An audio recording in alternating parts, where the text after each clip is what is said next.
Got a lot of ground noise out there tonight. All right, old radio night, 10/10/2020. Might not be on here long tonight because I got a lot of buzzing in the radio. Anyway, Courier Centurion 23 channel and a Turner Plus 3 desk mic. There it is right there.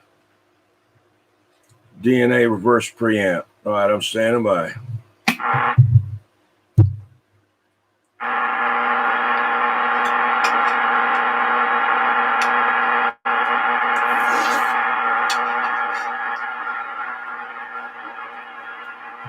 I guess that crazy man done went 10-7.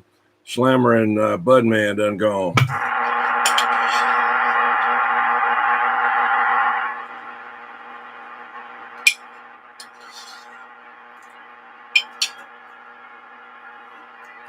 Might be a short night tonight there. I got some pumpkin pie with ice cream right there. Look at there. A Diet Coke.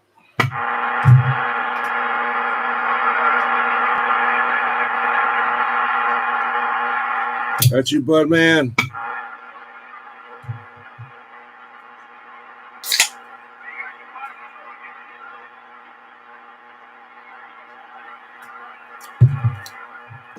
I got a lot of bad electrical noise in here tonight.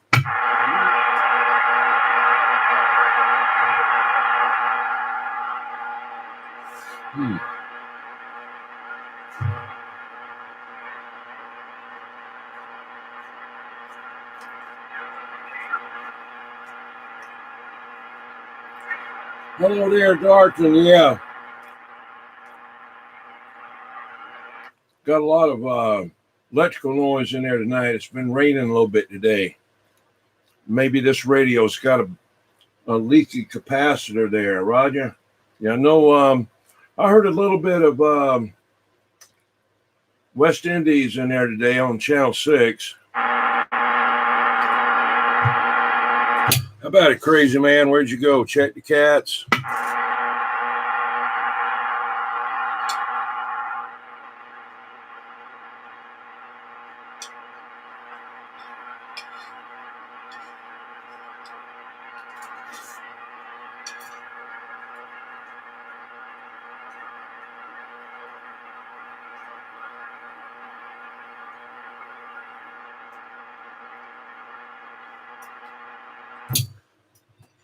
Started working on putting my rotor back in the tower today, and started raining off and on a little bit. I still got to work on the back of the rotor control. I got to make sure that cable don't move. That plug on the back, that 8-pin Cinch Jones plug, I think is a little bit loose, and it's got to be just right. I got it tied off right now, but I'm going to put a clamp on that cable so it can't get moved at all. It won't be a strain relief on it. Eating my pie.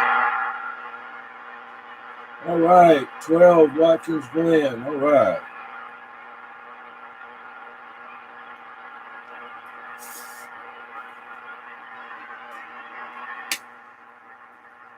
That's a little bit better right there. Look at that.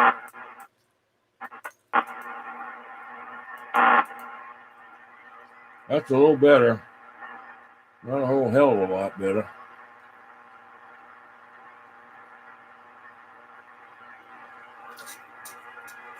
I got to get rid of that chicken head knob and get a regular knob. They got all kind of marks over there. Just turn it over there. Normally you can't hear anybody. That's about where it should be right there. That don't mean they got that on there right. I'm going to put a regular knob on there.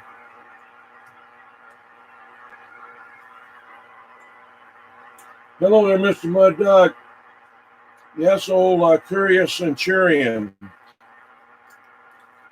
I'm thinking about taking this clock out, putting a digital freak counter in there. Hey, you guys did that. When I started to walk out the door. They called me 116, same old radio. I've been talking about every weekend there.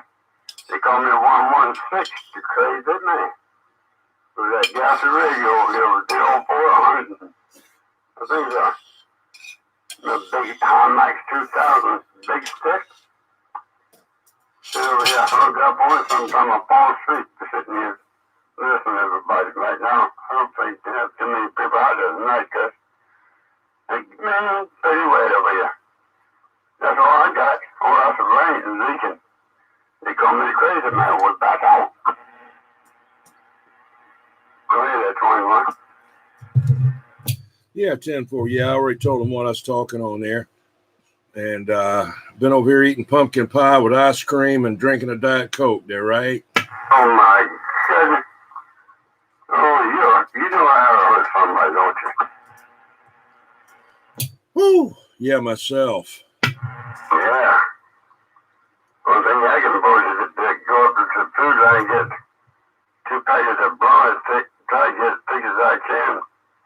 2 slices of bread. I have some of them red beets. Roger. I put 4 or 5 of them on it, and boy, that was good too. Beets. Yeah, red beets and pickle. Jesus. This is to help your arteries. I quit eating for so long and started arteries start messing up in the legs again, but well, get back on and I did. I started working a little bit better than what it was. Yeah, 10-4. What do you do? Rub them on your legs? No, eat the heck out of them. Oh, okay. Go ahead, Whistler. We got you. Yeah, come on. Go ahead. We got you. Burping, eating that pumpkin pie there. Yeah, I'm probably going to get me some pumpkin pie when my sister's finding the right one she wants. If she's got a bunch of them out there, you can pick them. Right. Well, I really can't tell the difference between pumpkin pie and sweet potato pie myself, but either one of them's okay. You guys are right, especially put whipped cream on it.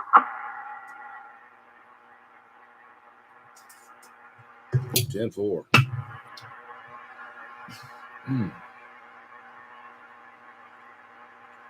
You bought it or you made it? I boil it. Or you bought it in a pot, or what? What's that? I said you bought it, or you bought it from the store? Yeah, I bought it from the store and then baked it. Oh, bought that. Now, I don't know why she did that, but anyway, that's okay. Be sure it's done. Yeah. You got it crunch and all that. You don't never jump on it. You go, it's gone. 10-4. Well, you know, I think the ones that you cook are a little bit better. That's kind of like that a banana pudding, you know, the banana pudding that you bake, that you boil, seems to taste better than the instant one there. I don't know. Well, I like that interest better with milk. I can put as thick as I want to put in there. That one you boil, you can't get that thick. No, 10-4. They didn't used to have the instant one, though, when I was growing up. They only had the one that you had to boil there, right? Yeah, bought that. I like that ice cream they used to make when it turned the house. My mama used to have one. I don't know what right after that. I got a volunteer who took it. Now, I can't say the words on the CV, though. You got the tape going. Okay. You got a cat next door that's got the same name, that thing he's married to, Phyllis. We call it Phyllis Dallas. It looks just like her. 410.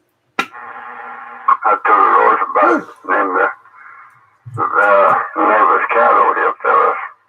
Look like him? Oh, yeah. Oh, you know, but I can't say that neighbor, damn it. Can't say them words. It's got 8 tubes. I told them to call me to stop it. 4 6JG6s, driving 6 LQ6s.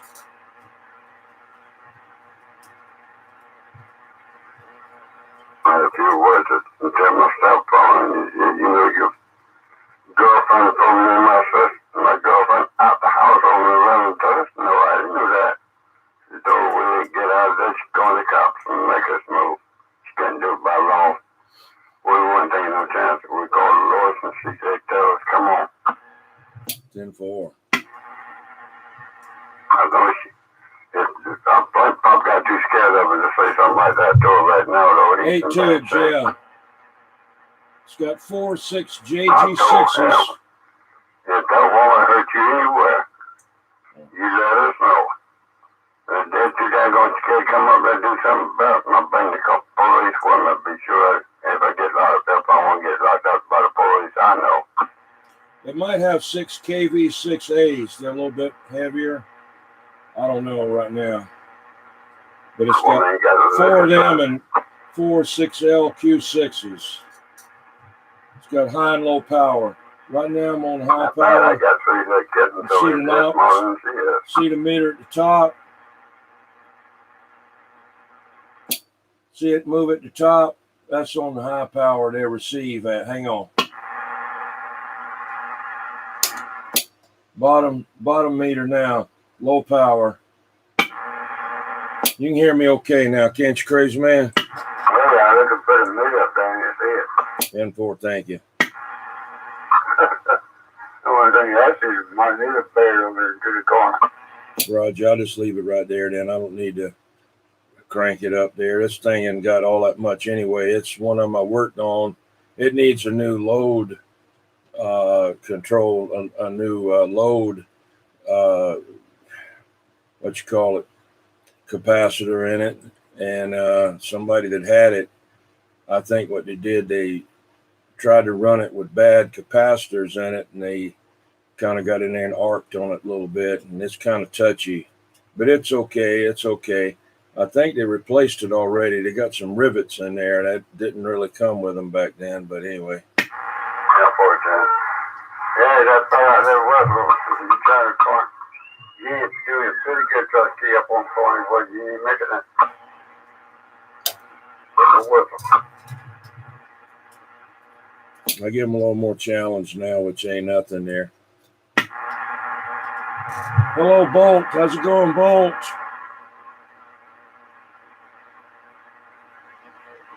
Excuse me. I can get it to hit 500, you know. Hello there, DDX. How's it going? It's just I just use it just for old radio night. I don't hardly use it for talking around. I got a radio to put out that much.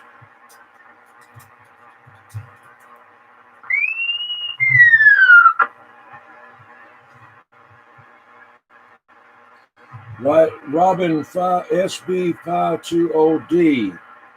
Let's see. I think that's the transistor one there. I believe. Or is it? Out of my yard, coming in my yard, coming from my relatives up on my porch, even all my kittens' food.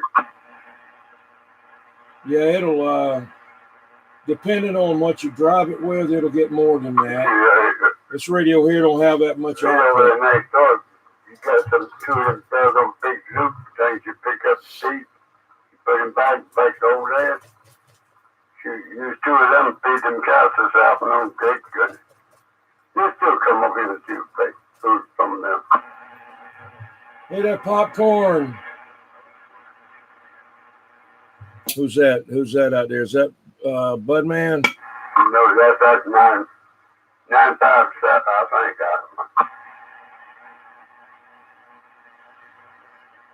Who was that out there? Come on. John Dollar.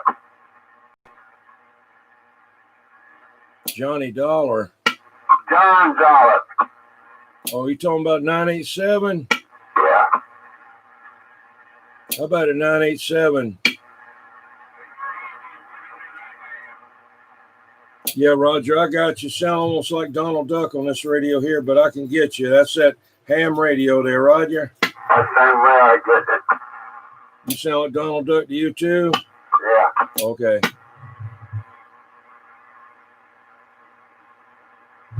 Yeah, but it's if you drive it with a export radio, you can get more than 500 out of it with new tubes in it. What do you think? I don't know. Boy, you take that whistle for several, you don't supposed to have it. Yeah, that was just me testing something. Oh. That guy that didn't know that whistling earlier. Yeah, I was just trying to see if he was still out there. Oh, yeah, he still had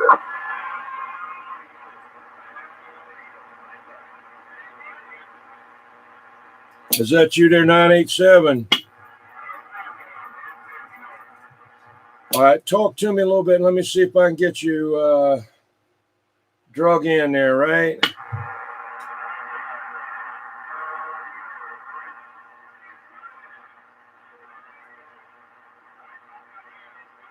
Wait, I don't know.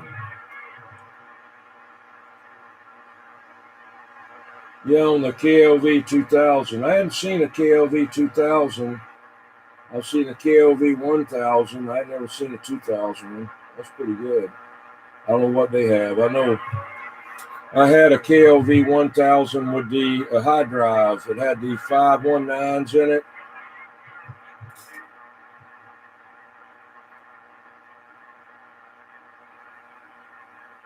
I got plenty of boxes. I just using this for old radio night. This one I worked on right here. I got about 4 of these Mavericks. What's going on there, 559? Got all the guys from the West Coast there, Crazy Man, coming over to say hello to you.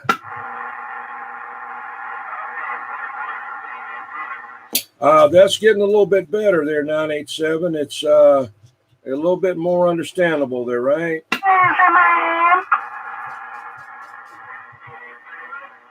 Yeah, I've never seen the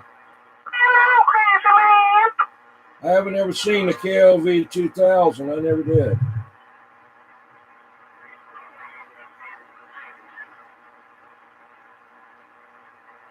Yeah, I think I got that same radio there, Mr. Mud Duck. It's got extra channels in it, and I need to get it out again. Yeah, they're 559. I'm trying to get a couple more.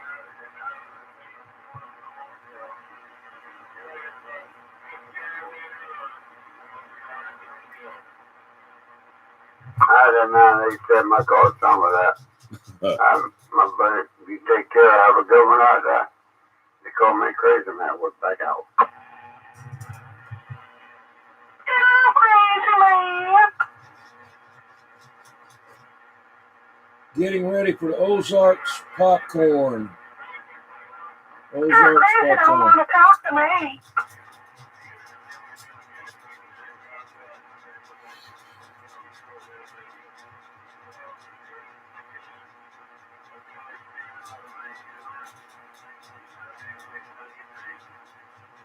All right, there, 987. You have a good rest of the weekend there. Maybe it won't rain tomorrow there for you, and I'll be back out.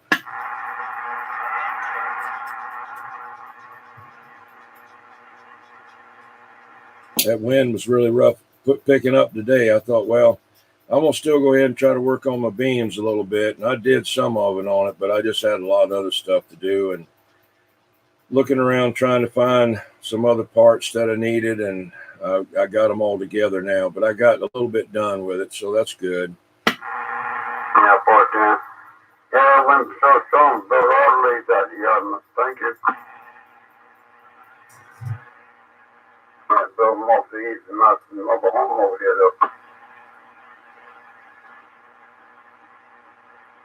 though. Okay there, Mr. Mudduck. I'll check it out. It'd be horse tomorrow, you know. I'll have to look that amp up and see what it looks like. It's a six element flat side, like a laser. Like a laser 500, but it's been modified and all kind of stuff there. I've got a picture of it on my YouTube channel when I was putting it up, when I was raising it up. I got a truss system on it like on a shrimp boat with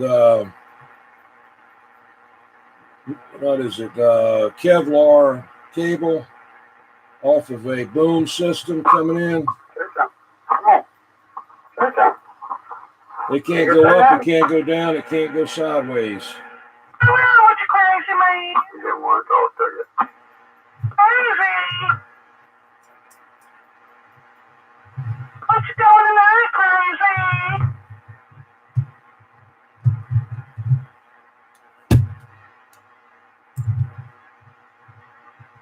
Mr. 21, what's wrong with crazy, man? He's trying to get the cat, this little cat over there to talk to you there, and the cat's kind of scared. Okay.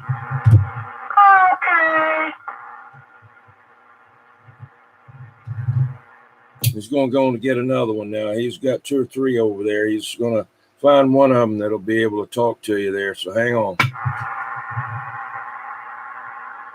Yeah, there's somebody out there. That's what they say, cat got his tongue. Yeah, I had all kind of beams, man. PDL2s, Moonraker 4s, Comets, Shooting Stars, all kind of stuff. I just built these myself, so I took a Super Laser 500 and made, I got enough to make another antenna out of that. I don't have the reflector on the back. I took some longer tubing and made the reflector in the back. I didn't want that big old wire reflector back there.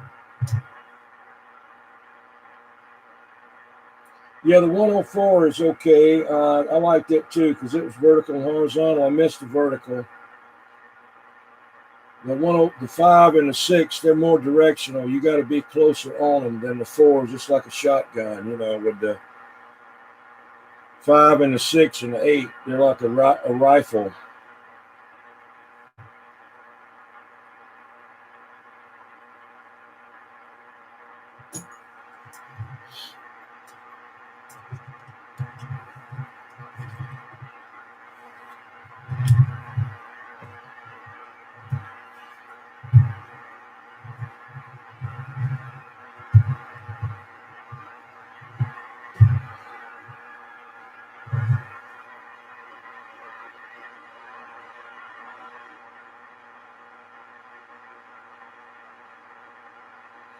The flat side 6 that I've got up there now will outdo any antenna I've had so far on the flat side. But the Shooting Star was the best antenna I had all around for vertical and horizontal together. Because like up in North Carolina, when they have the roll call, they have it on channel 14 at 9 o'clock tonight. I've talked to them a couple of times. That's a couple of 200 something miles away, 280 miles away, a ground wave. And I got the videos on there when we talked to Georgia Cracker, but you can't do it on the flat side. Now up in the Outer Banks 187, he's got a set of Super Laser 500s, or I don't know what he's got up there, but I've talked to him. Ground wave, flat to flat, pretty good. Moonraker's okay, but the only problem with them is that stainless steel end. Yeah, I've seen it. Instead of having an aluminum like the Shooting Stars have got, or the Laser 500, it got those stainless steel tips on them and a steel screw going through the aluminum, and after a while they rot off and fall on the ground. So in my opinion, the Shooting Stars is better than a Moonraker 4 for that reason, and the gamma matches are a lot easier to deal with too. Hey, crazy man, you hadn't heard Bullseye out there, or Wolfman, or let's see, Tree Climber, or Repo Man was out there earlier in the Mobile, right? Yeah, that's the only one I heard. 10-4. People have been off all day. He did it what he got to do today. All right. He brought your radio to you? Oh, I didn't know. That's what I was talking about. Selling my dang on streets, can you get me a radio? Roger. We'll start giving away radios before I do it again. If I can put them out of the concrete and drywall, then Jesus, what, 16 pounds sledgehammer, drop it right on it and bust it up, put it back in my back bedroom. Roger. Ain't nobody get a joy out of it.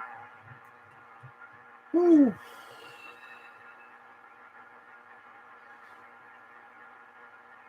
Yeah, on the PDL2, you know, had the switch box where you could flip them both to combine them together. Give a rub down boy, she's don't kiss me in the mouth. Supposed to get them 90 degrees out of phase or something like that. I never messed with all of that. And the kid.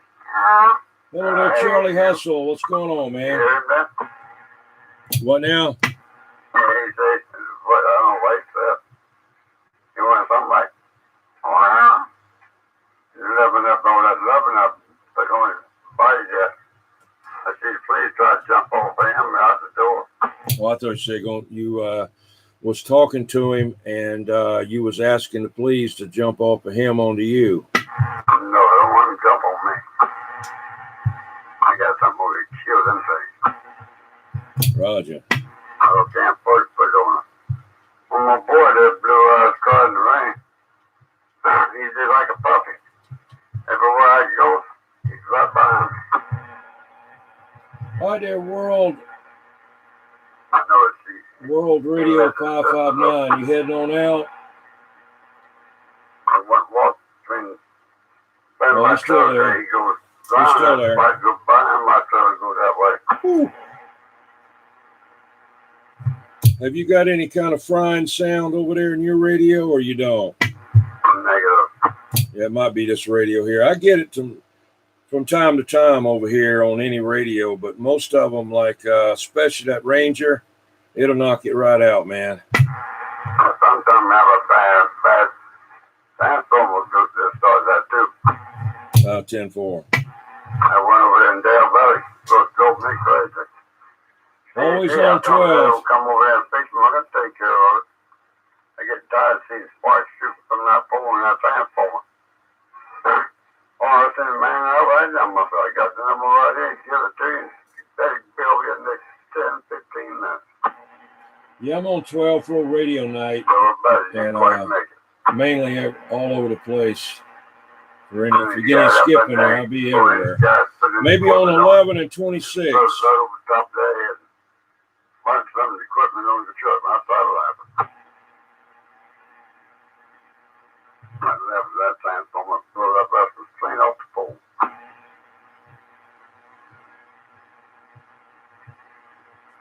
Never seen a kind of pole like that falling down in the splinters. Have you heard Chicken Man out there tonight? Made up early this afternoon. Oh, yeah, okay. Let me give him a ring real quick. Oh my God, he comes out of my go. And now he might be cruised up. All ginned up. Oh, Jim up, okay.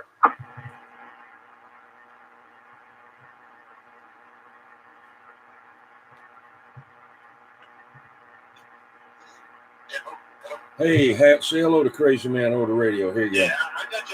Hang on, I know. Wait a minute. Wait, right here. Do that. Say hello.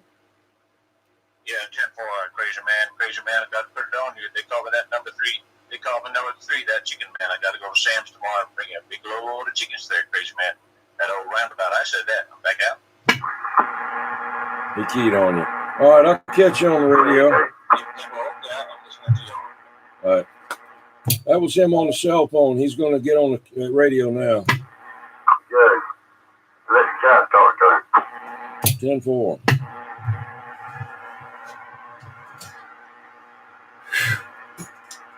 grab that $2 bill off the radio. Yeah, I'll kick it back on low, let it rest a little bit. 14, you're worth it. Yeah, 10-4. Yeah, I don't talk big like that. Chicken Man, Chicken Man. But I get teasing. I don't want to get teasing. Yeah, Roger in his late Let's 80s. go see the radio tonight. I think it's funny, it's not. How about that? Let's see. Roundabout. Break. Oh, he can't hear us there, crazy man. Well, I thought you got a bean.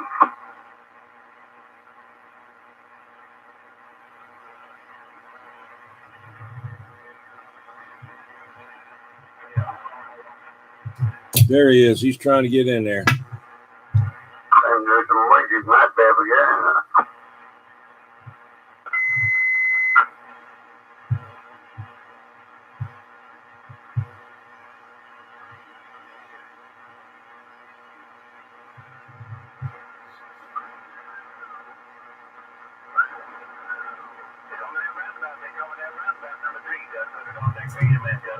Oh, look good.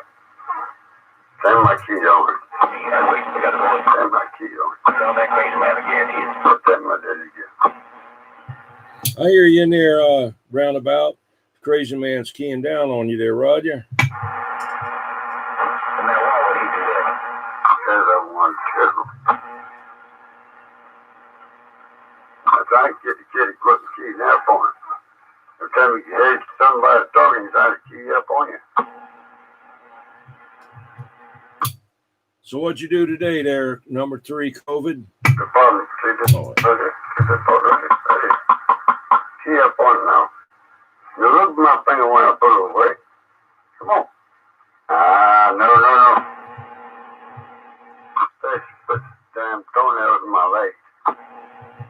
What'd you do today there, number 3 COVID man?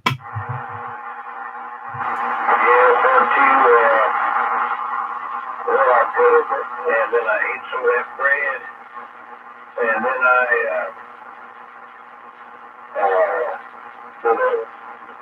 did a couple things around here, and then I gave up and got back in the bed about 3 o'clock, and so I'll sleep till about 4 o'clock, but it ended up to be about 20 to 5 before I could get back up. Yeah, 10-4. Did it rain over at your place today most of the day? No, not most of the day. It started sprinkling around 6 o'clock and stuff, and we got a little sprinkle out there tonight, that comes and goes. Right on, yeah. It was blowing pretty good over here today. I was getting ready to, I was out there working on my beams and all. I was going to try to put that big rotor in there, but I'm up on that 12-foot ladder, and because I got the beams laid over, and I said, I don't know about all that. So I did some other stuff out there. Yeah, I had some good wind over here. It was windy there for a little while, and had to tie down the book cover a little bit tighter and stuff, and everything. But I've been having good breeze out here for a while. Yeah. What's the 20 on that hurricane now? Has it gone through Louisiana yet? Well,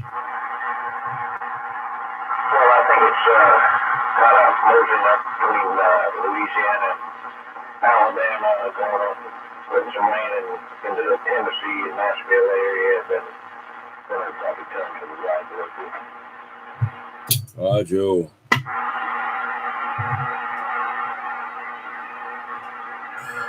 Hello, Paul Williams. Save some of them people in Louisiana, all this country. Man, they've been in it left and right. A lot of hurricanes down there. We used to have this hurricane over here.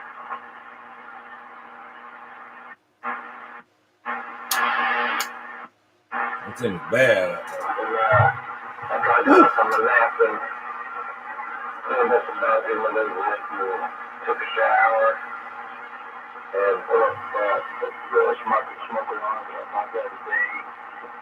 And now I need to go in there and clean my nasty ass paper. Roger on that. Oh, that's good. I got all these two trucks around here. I got my Hellcat. She's coming now. She's getting the way she's not so good as she. It took about 7 months for them to come around and not run away from the few months. Hello, Lucky Lou. Lucky Lou. Lucky Lou said hello, everybody. Hello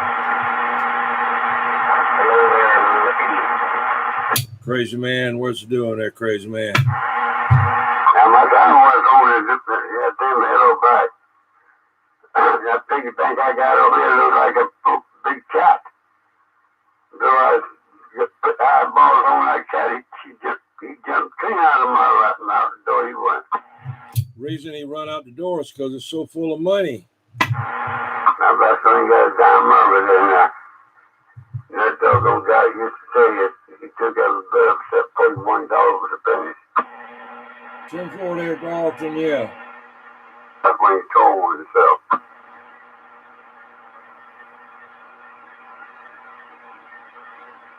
That's when I need this point I got now. It says that saying then he moved the piggy bank. The camera came on. Okay. That's kind of camera, all right.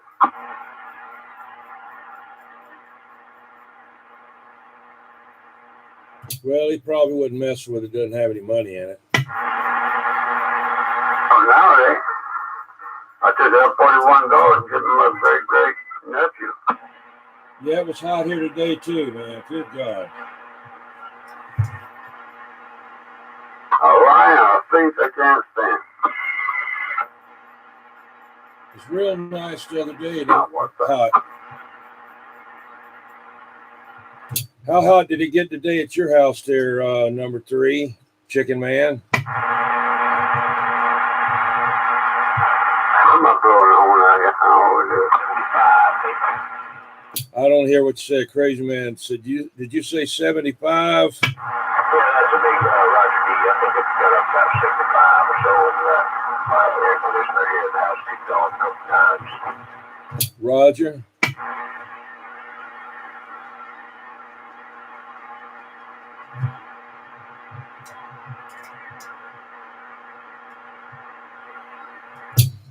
Darton up there in New York area said it was 83 up there today. 83. Yeah,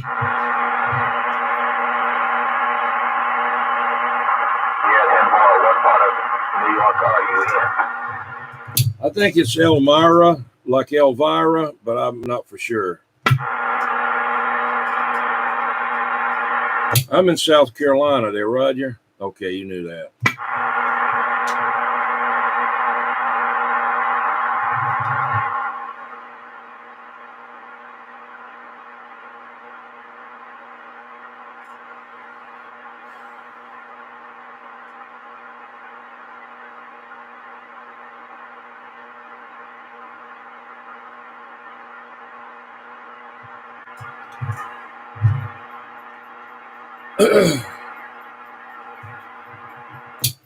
I don't know what happened to that night ranger. He might not. I heard him. Friday? Might have been Friday. Yeah, we was coming home from work there, and him and Crazy Man were talking to each other with their squeaky toys. They have their own language now.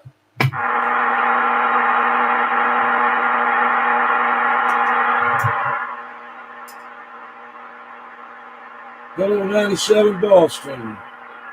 97 Boston said hello, 97 Boston. Chicken Man, you got on your computer? Yeah, I'm on YouTube right now. Roger.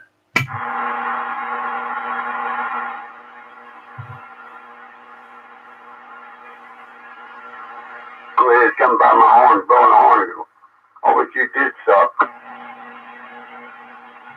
Might have been blowing at the people next door to you, Crazy Man. And nobody home over there, and Rich don't have company through tonight.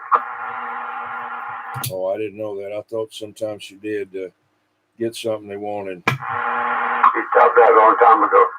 Oh, yeah, okay. Blue Sky Call.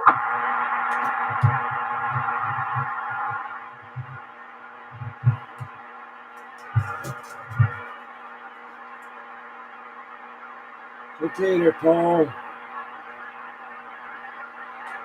Probably don't have any condition. We don't have any here. We wouldn't be able to listen to this radio all night. About to kill me now. Gotta cut that down, man. Jeez. God. Whew. Burn you out. Checking my squelch. You still in there, crazy man?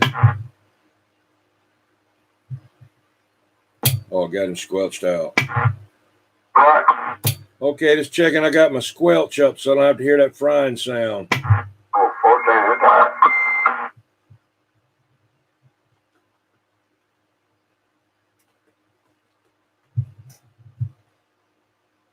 North Charleston, North Charleston.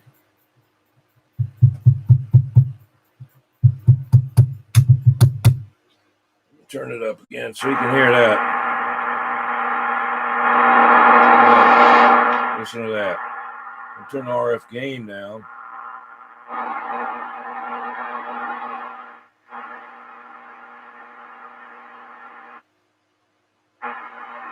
I just never did run a squelch much. I don't know why. Sure is a lot better like that. Good God. Burn your head up. Yeah. I know what you mean there, 97. Yeah, I heard the West Indies today, briefly. We got that kitty over here bouncing, tiptoeing, looking over the house, looking at what it was looking a while ago. What was you looking at? I'm not checking every corner, every place in his house. Oh, I see what it is now. It's that kitty. Oh, they're playing there. But yeah, she couldn't think of why that was moving in that dark spot over there with that kitty. Supposed to be October the 20th. It's I supposed wouldn't so glad as bad didn't see me. You didn't pay attention to what you're doing. You step right on that kitty. October the 20th is supposed to be a major. Too much. See, he knows when I'm going to talk. I got him like this, though.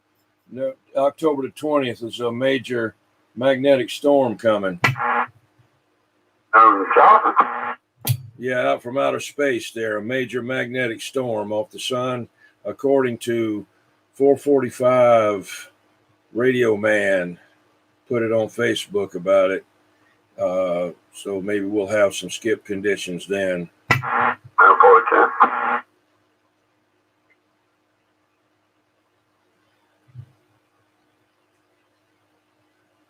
I got to have a little eye surgery done on the 19th. So I'll be home on the 20th. Maybe I'll get to run a video gate. Hey, you. Yeah. Hello, Smarty Jones.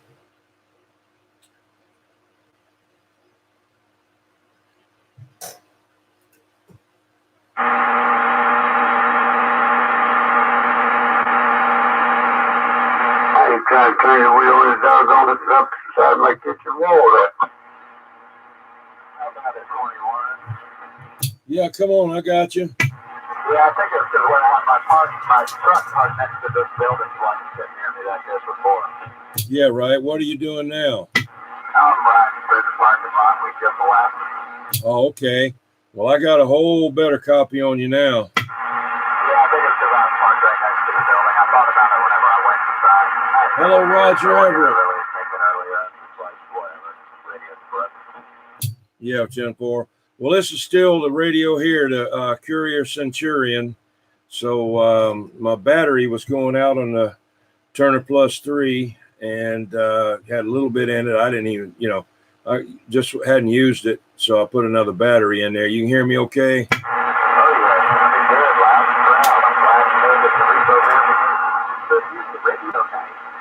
Yeah, Roger on that there. Yeah, it's doing good.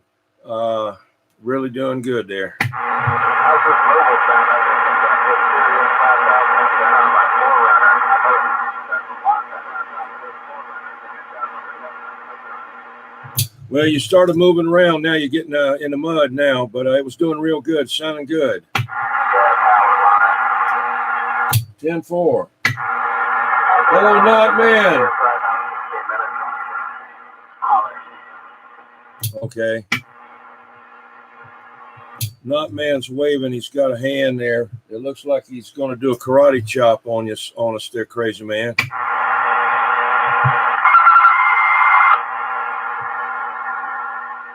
559. My son working with me, he wants to go ahead and wave us. And we get on the head of the microphone. Yeah, go ahead. Hello. How's it going? How you doing? Roger, have you got a handle or a number yet? Again, name's Shy. Give me Shy name. Yeah, we don't have a handle yet.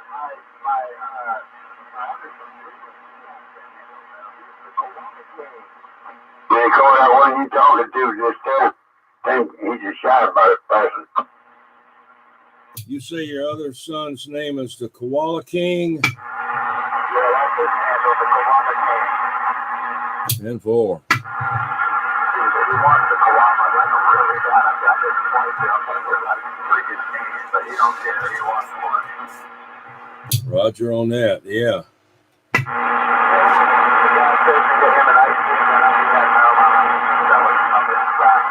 10-4, 10-4.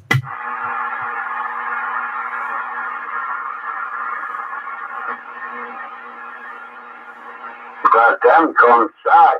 That's like your size don't want to open the veil.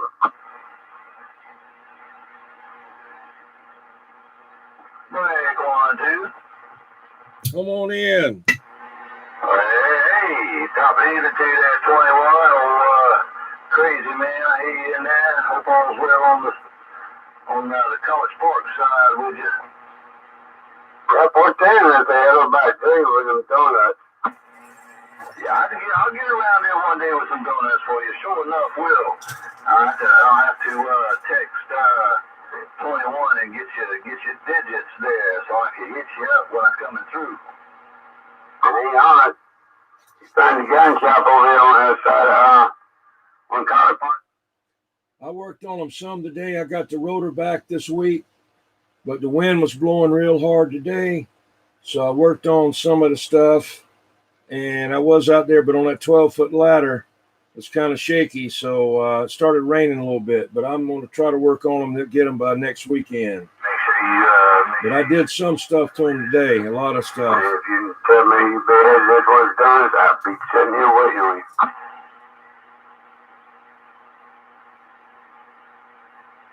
Well, all right.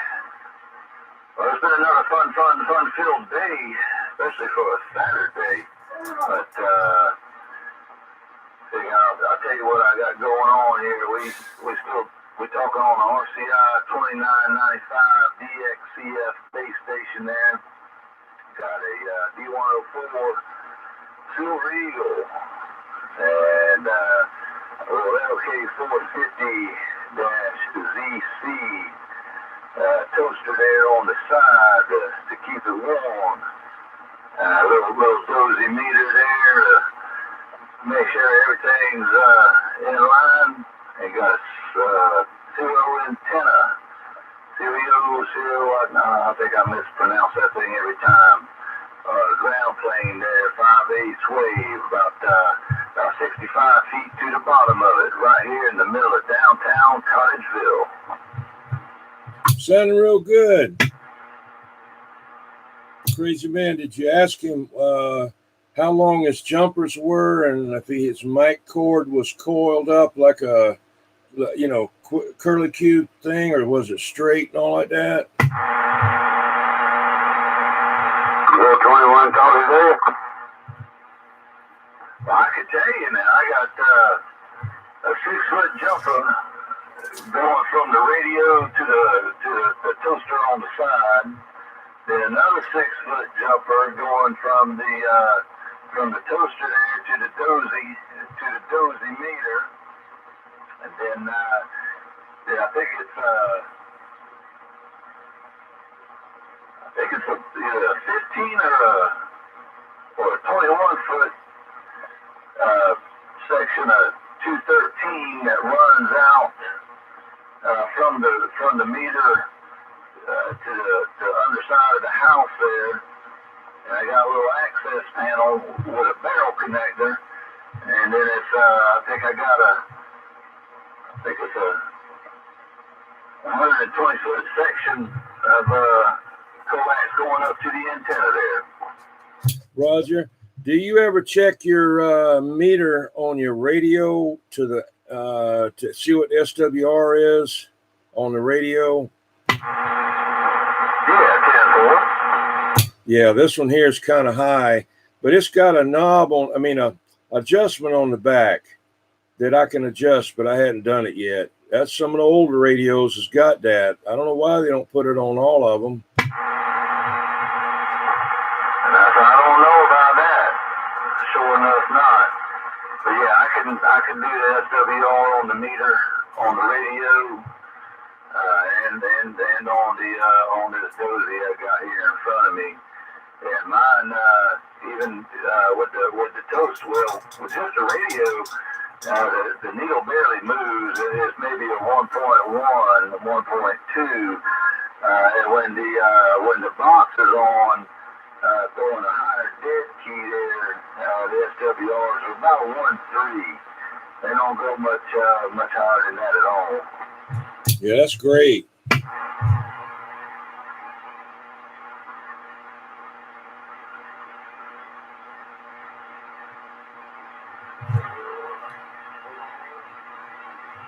Have you heard Firecracker out there tonight? No, I haven't heard of Firecracker, but it sounds like I just asked a Vito. That might be him down there. You know, he makes all kinds of noise. But I did stop and talk with old Circuit Breaker today. He was out there with the hood up on his car, and I was going to do some bush hogging. And on the way over there to do some bush hogging, I looked over and seen him out there, so I pulled in and chit-chatted with the fella. He's doing good. 10-4, that's good. That's good. But he don't want to get on no radio no more. He said he thought about it and said, you know, he sold all his ham stuff or gives a lot of it away, I think he said, and you know, he thought about getting back on there when me and him were talking, and he said, we'll just keep the mobile in his car, and if he happens to hear somebody when he's in his car and got it on, that's fine, but he really don't want to get back on it per se from where I was getting from him today there. Yeah, he had enough. He had enough.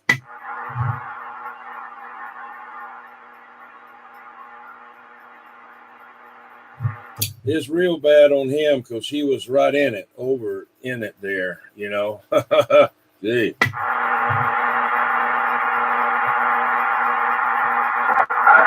a real nice guy, real knowledgeable. He knows a good bit. He can tell you some stories now because he's been around for a good minute.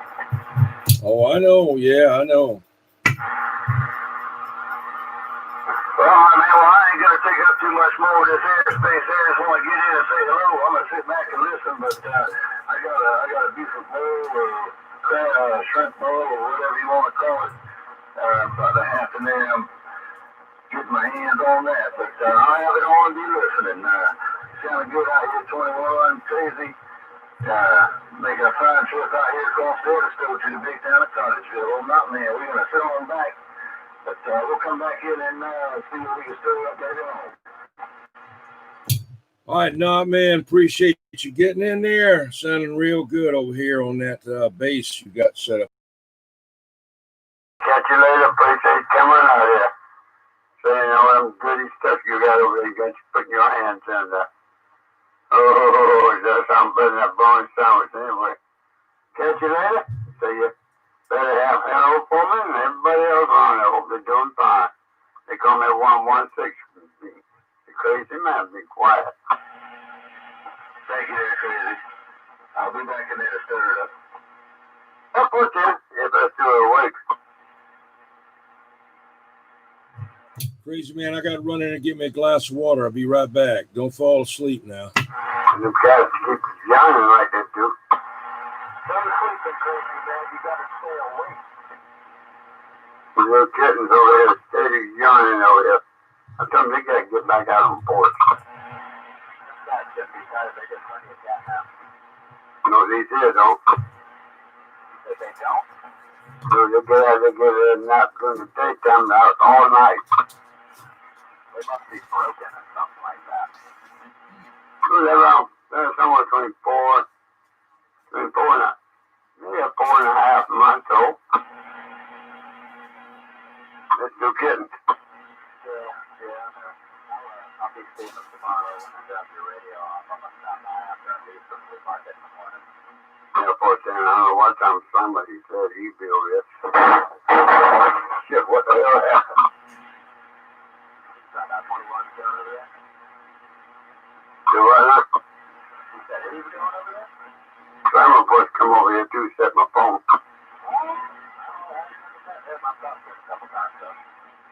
Well, I thought you get to meet that bad boy. He said he don't put that down, he slams it down. Yeah, gotta slam it down, slam it down. I'm about to go in the house here in a second. I'm gonna hook up this going in my job. We all find out what he sounds like. Well, poor Dan, I'd be glad to. If it's in my coal, I got a 24-foot big heavy duty coal. I can need to cut the left tires off of and put a piece on it.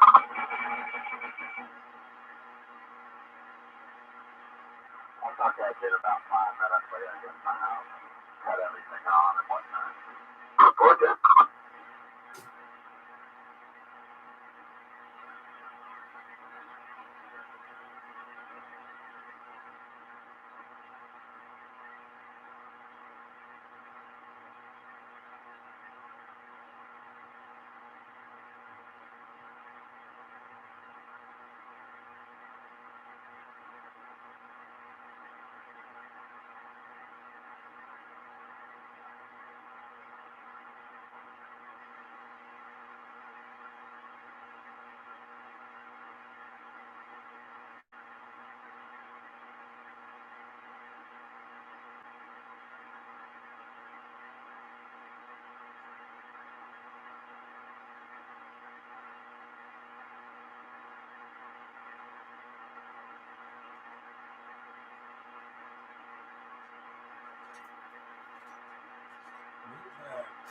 So it looks like the lights off.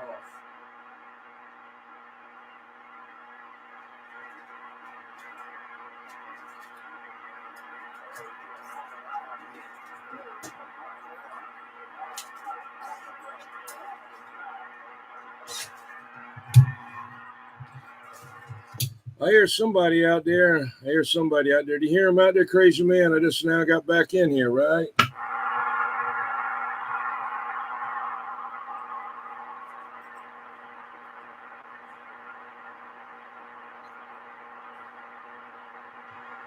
Hello out there, breaker.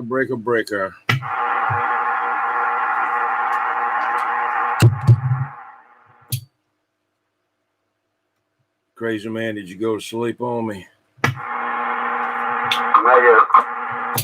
Somebody out there said, how about it, DX Land 21 or something out there. I couldn't get back to them. Yeah, poor Ken. Yeah, crazy Bill Eyes. Went in the kitchen and grabbed all that board that's safe laying up against where it keeps the coffee and all that up. That flipped over when it hit that floor. I don't think his feet's touching that floor. He gets out that door. Roger. Somebody coming in with you. Who's that? I said, hello, old radio night. Hello. Is that Night Ranger?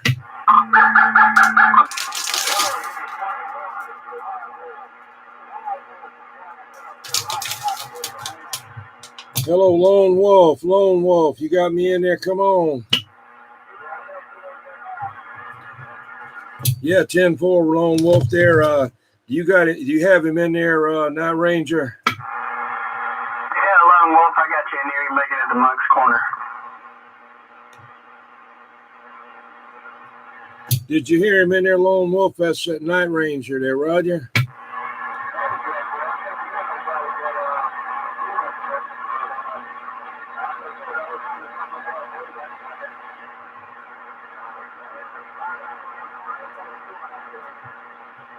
Yeah, Roger, I got a lot of static in this radio here, like a lot of electrical frying noise, but I got you in there. I got you. Do have you in there. You're up in Hampton County.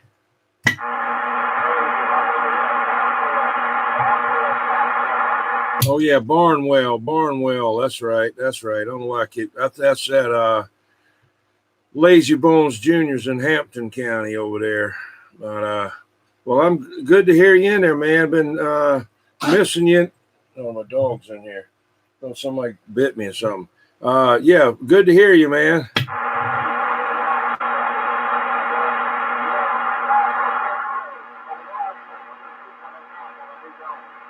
All right, have a good one there, Lone Wolf, up there in Barnwell, South Carolina, 21, back out.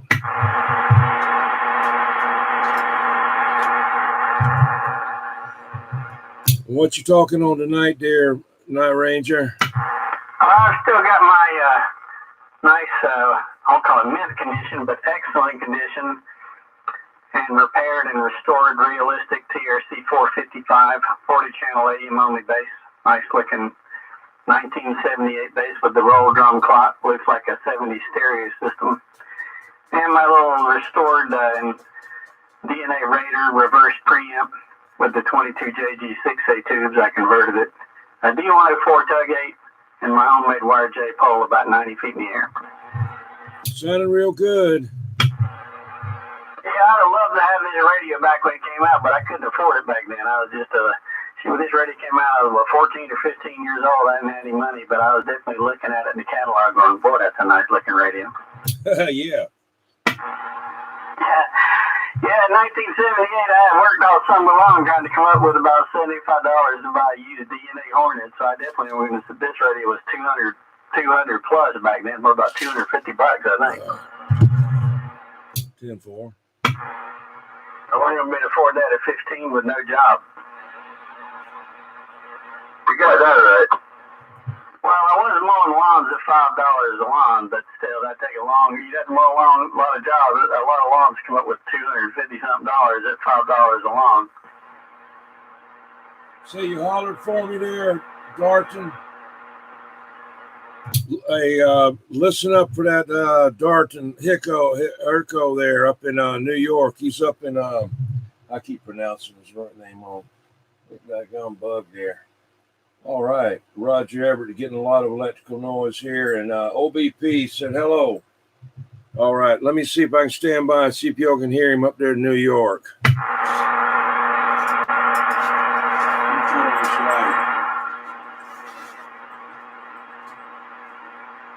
Cut the light off just to look at the radio.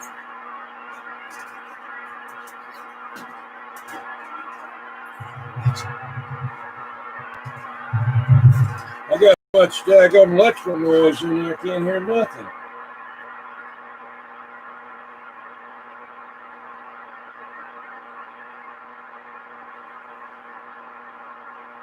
Yeah, the OBP, it's probably dark in California. Mr. Mud Duck. There we go. We're back at business. There you are. Got you now. He ain't coming out of New York, though. No, that's Repo Man. I know. I said, he ain't coming out of New York. What happened to that? If he coming out of New York, he better be coming pretty high up. Right. I definitely want to get my antenna up higher. I need to find me a house, buy it, and then put my antenna about 100 feet up there in the air. Well, I'm going to do it 150. Yeah, he said right now he's straining the breaker box hollering there, Roger.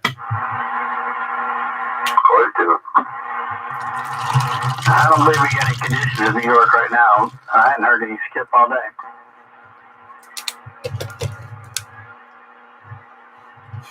Right now, another day since that storm going through Alabama and all that, and guess the wind we had today. Did you get any wind over at your place there, Night Ranger? Not much of anything. It seemed like when I drove back from Somerville, it seemed like there were a couple of times I kind of heard the wind, blowing against the car. But once I got home, there was nothing. 10-4, the OBP said put some salt on the ground rod. You'd have to put out a lot of salt to make that any difference. You had to dump an ocean. Yeah.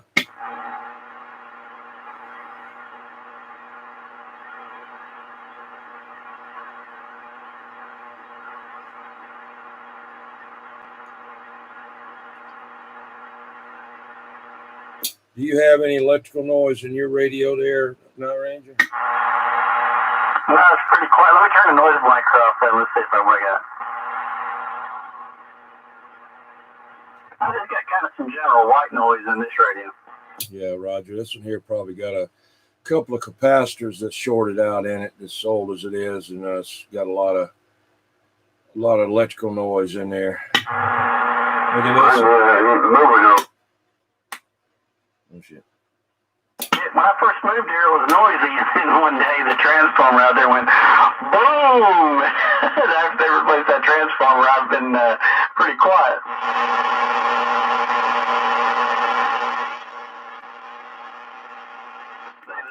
I'm glad that transformer exploded.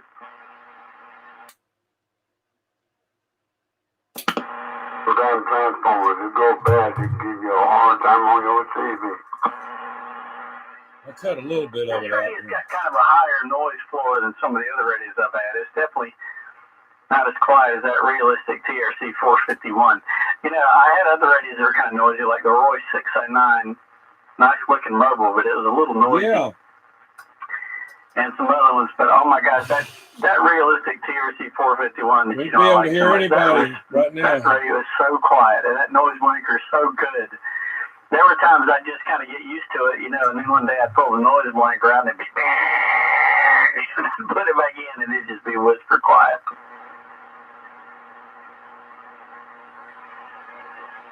If I had my flat side there, Darton, I had a Channel I'm Master get you. CB40, which is a nice looking AM bass, but boy, was that thing kind of staticky.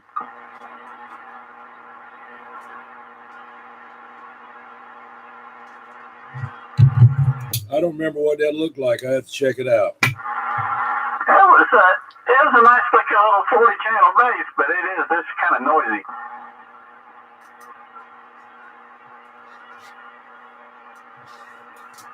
I'm looking at that Centurion. That's nice looking. For a minute, I thought maybe you had Crazy Man's old radio. Oh, no. Yeah, his was the Centurion 40D. This is just a Centurion 23 channel. That's the same exact radio, except it's kind of like the T-Berry Model T. They took the 23 channel and put a digital PLL circuit in it. Yeah, didn't you sell that thing to White Dog? Yeah. Uh-oh. Measure.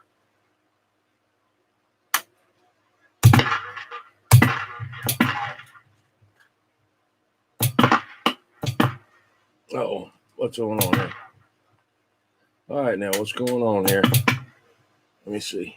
There you go. Hello, can you hear me? Yeah, I can hear you. All right, something just went. I think it needs a little bit of spray on these controls here.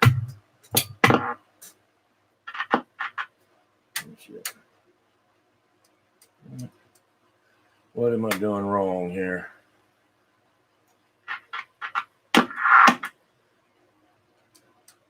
Oh shit. Beep.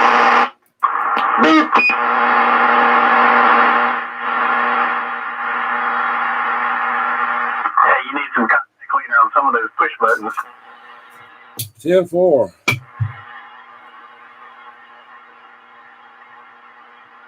Yeah, I guess all of them have that problem after they've been sitting a long time, you know. Yeah.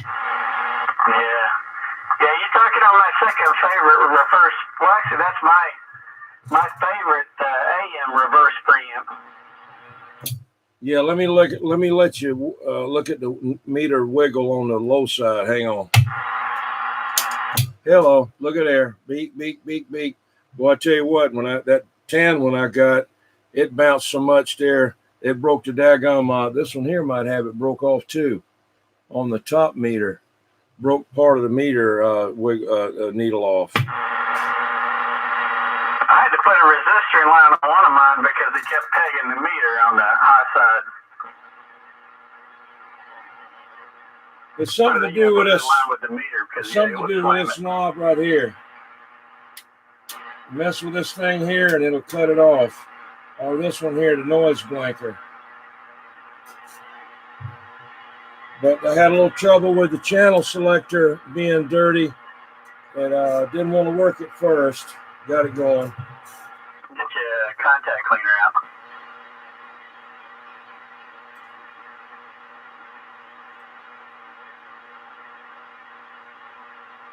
This one aggravating thing about these old radios is you gotta baby them before you finally get all the bugs. Man, this Raider I'm talking on, this DNA Raider, I just about gave up on it. I kept blowing one thing and another and another. You know, I got it for like $50 with no tubes, and I had to replace a bunch of stuff before I finally got it stable. But it was worth it. But it was a little aggravating at first.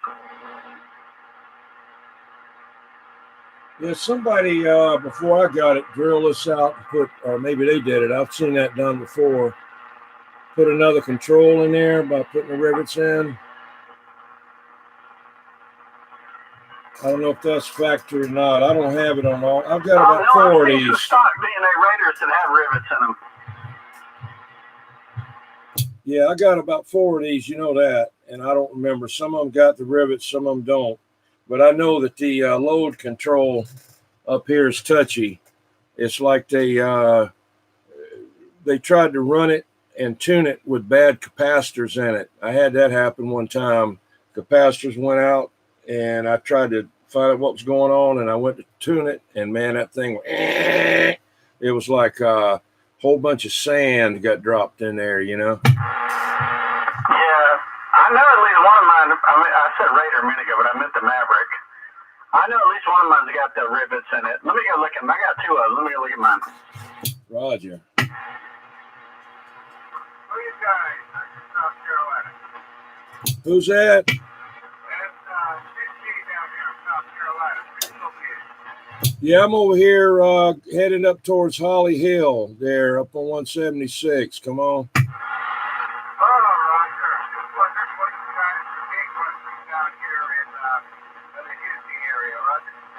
So you're in Hugie? Yeah, 410. Roger on that there. What you doing over there? You camping out? Oh, that sounds good there. Yeah, you must be over there at the Francis Marion Forest there.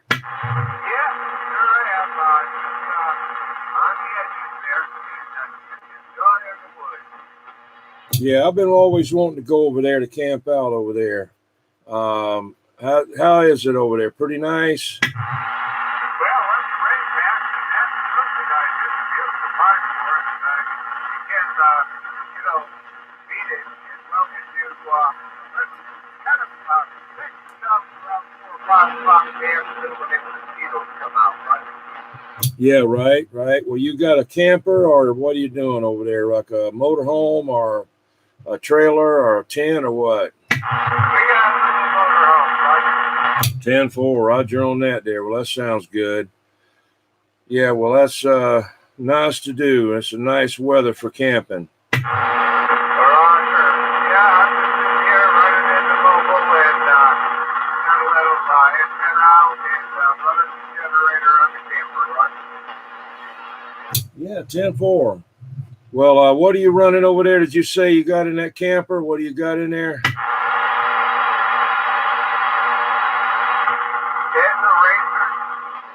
Ranger. Okay, I got you. What kind of antenna do you have? It's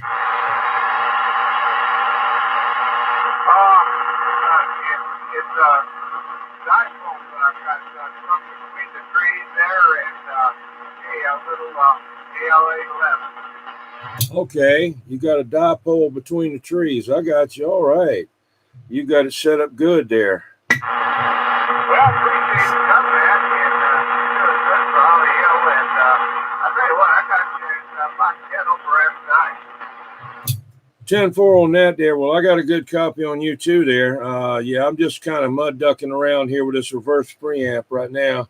And that Night Ranger's in there and Crazy Man's in there. So let me stand by over there while you get back to them there. This 21 over here and back out. Appreciate it.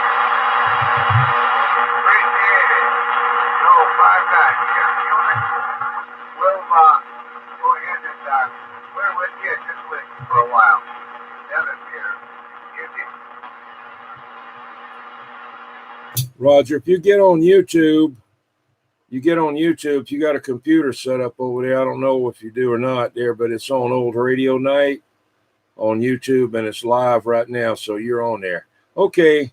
I think you said 5-9. All right. We back out.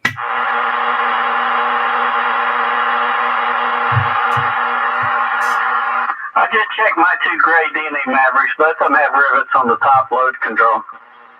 Okay.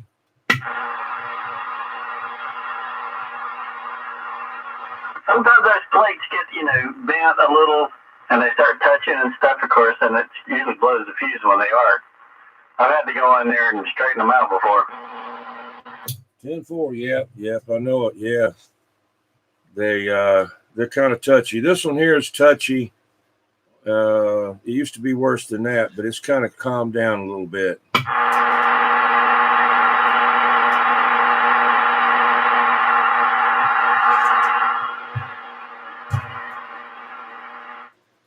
Hello, Dennis Thompson. Yep.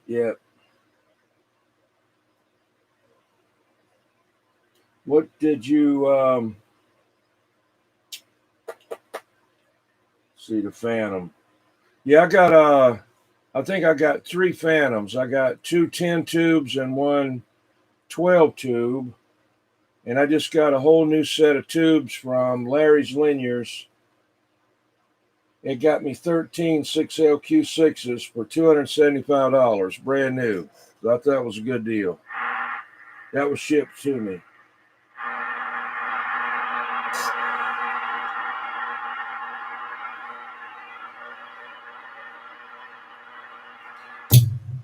Night Ranger, did you get a copy on that 5.9 out there at the park? Yeah, I heard you talking to him. I was watching the video at the same time, but I heard you talking to him. Yeah, he's got a dipole set up there between some trees and a Ranger and a KLV something reverse preamp over there and a motorhome. Well, if we hadn't skipped the talk, he could talk plenty of skip on that, but the skip season's falling out till probably December. According to one guy, 445 Radio Man, there's supposed to be a big magnetic storm coming this way October the 20th there. Well, maybe it'll fire. Sometimes it wipes out the DX and sometimes it perks it up. You never know.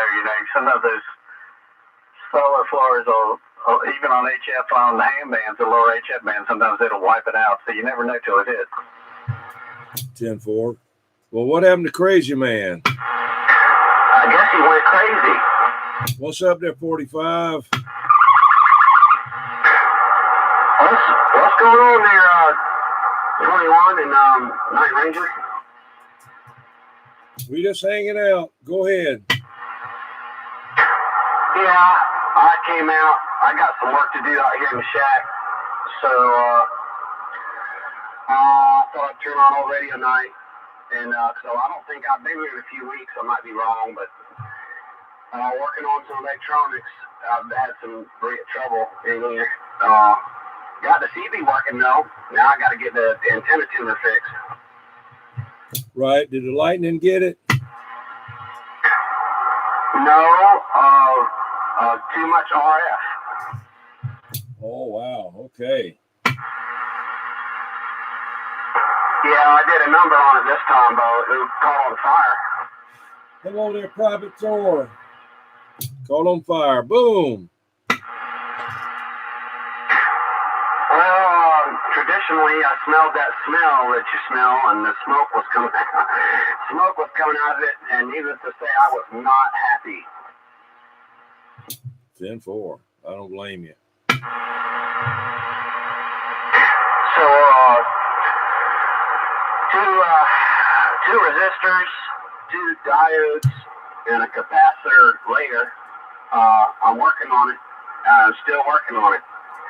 But I think I found the problem. It's a 68 ohm 2-watt resistor.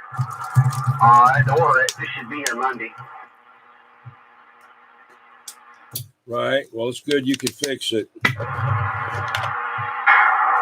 I guess you could say that, 21, but it's been down for 10 days. Well, you have plenty of other things to do, right? I've been working on that damn thing every night for 10 days, dude, and I thought I had it, and I put it back in line, and missed a component, because as soon as I tried to use it, of course I knew it was still broke. And there's nothing more disappointing than working on something for 5 days and getting excited and going, man, I'm ready to rock and roll, and you get on there and key up and same old thing. Of course, it didn't catch on fire because I was only at 25 watts, but it just was still not working. But I found it. I think I got it now. 10-4. Well, you sure making a good sound coming through this radio tonight there, right? Oh, I appreciate that. I never did find out what the hell was going on with the CB, dude. It just started working again. It was the weirdest problem. Like, I was looking for something somewhere was disturbing me, and it's not in the shack. It's something around here that was, every time I wanted to talk, you could hear it through there, and it was buzzing really loud, and I don't know, it just went away. Right. Let's see. Let me ask you about 2 meters. Is there? Do you do much talking around here on 2 meters now? Oh yeah, VHF. I do. I frequent the couple of repeaters late at night. I sure do on occasion. Lately, it's been almost every night because that's the only radio I've had functional. That and a 6 meter. Have no band control and set screw lower control. Broke out with the, okay. They must be real old. Yeah, 10-4. Night Ranger, that 97 Boston, said that he doesn't have, both his 250s have no band control and set screw lower load control. That's the old, I guess the older version there. I don't have one quite that old. I do have one of them that something that I have doesn't have a band control on it. I don't remember which one it is there. Might be one of the Raiders. I don't know. I think most of mine have a band switch on it, but the older ones, yeah, they didn't. And not all of them had a tuned input. And the older Mavericks usually have the black transformers, I think, and occasionally a gray transformer. And then the later ones have that brown paper transformer. Yeah, and some of them it's got the grid tune on the back, and some don't. Yep. I've seen a few of them with a little trimmer on the face of the Maverick. Yeah, that's what he's talking about. Yeah, mine, I think both mine I have look like yours. Now, somebody removed the band switch on one of mine long before I got it, but both of mine are the same style as what you've got, except maybe, I don't remember if the red light, let's see. The red light on one of mine is at the bottom. Maybe the other one has the red light at the bottom, too. Yeah, I got one that's got a red light and a green light. Yeah, one of mine might have a green light. Let me go look. Yeah, I'm hearing Night Ranger tonight over here. I wasn't able to hear him, but when after I switched antennas before 21, but Conditions are just right. I got a good copy on him tonight. I don't know if he's doing something different or what. No, I think it's because you maybe switched antenna early and done anything different over here. He's either wide open or off there, right? I'm just running the Raider tonight. I mean, of course, a lot of times I run the Maverick and occasionally run the Phantom, but it's got the little 100-watt Raider tonight. Well, I got a copy on you. I mean, just no problem at all. I mean, you're full quieting. Yeah, well, I was curious, a few weeks ago when you said you couldn't hear me because I could hear you just fine, and I was kind of like, well, I don't know what's going on. But that wasn't about the time you said you burnt your antenna up. Well, no, that was on this antenna that I'm using now. I was saying that because I didn't have the height in the air, I couldn't hear you anymore, remember? Yeah, I haven't changed anything since then. It's not, I don't think it's on my end. I haven't changed anything. Well, I changed the radios and stuff, but the output power is the same.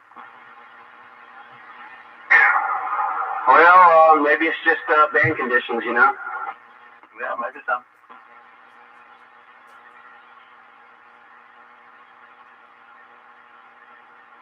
Anyway, I got to get off here. I'll be listening in. I got to go get some components I left in the house. I got to turn the iron on, and I'll be listening in. I don't know if I'll come back in. At least I got in. I might. But I got to do some soldering and get the iron heated up. Anyway, good to hear you out there, 21. Night Ranger, everywhere else is listening. 45 in the creek, sitting on back.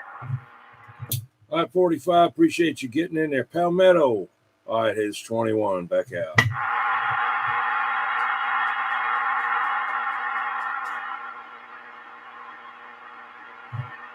I guess Crazy Man went 10-7.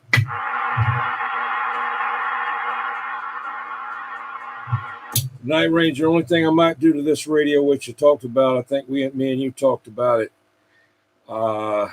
is putting a small digital frequency meter where the clock is at. Does the clock not work anymore? It works, but I mean, I don't care about that.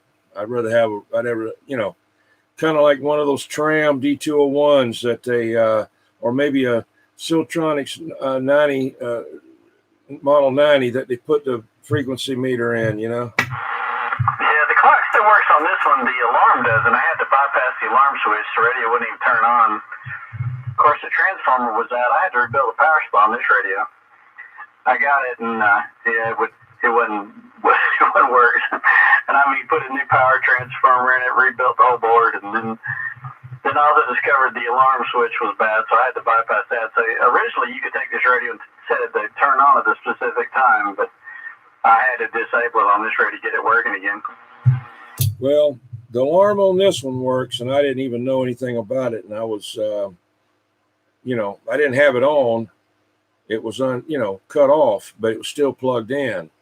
And I didn't think about the clock part still working. And I kept hearing something. I said, what the heck is that? Because I'd never heard it before. And I'm looking all around outside and I can hear it, And then I come in here and I said, well, what the heck is it? Did I knock something down or whatever? And I said, oh, it's the radio. So I saw where I had to cut it off. I don't know how that got on. But anyway, it's that switch there.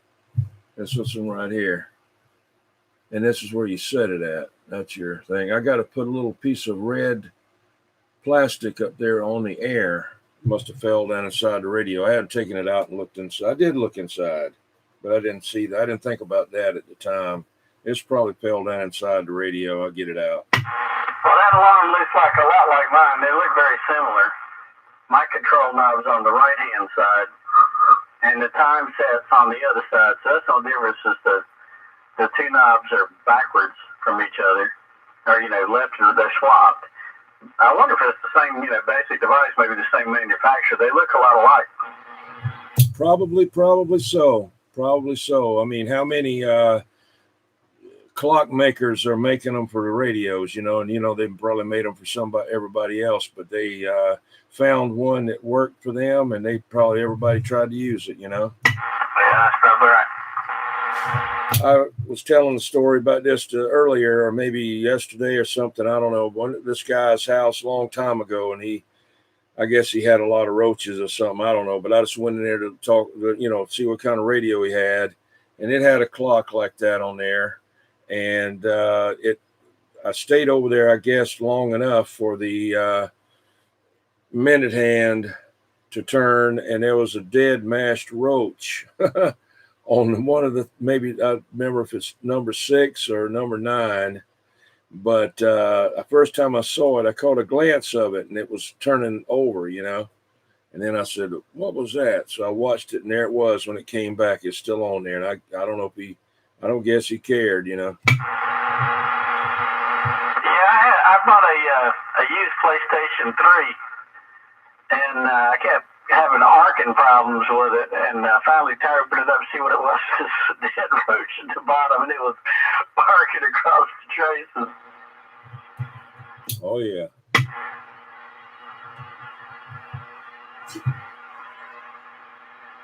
Hey, Popcorn, get on Facebook and look up Larry's Liniers or Kim Bell Donaldson, and make him your friend there. He's the one you want to talk to about what you're talking about there.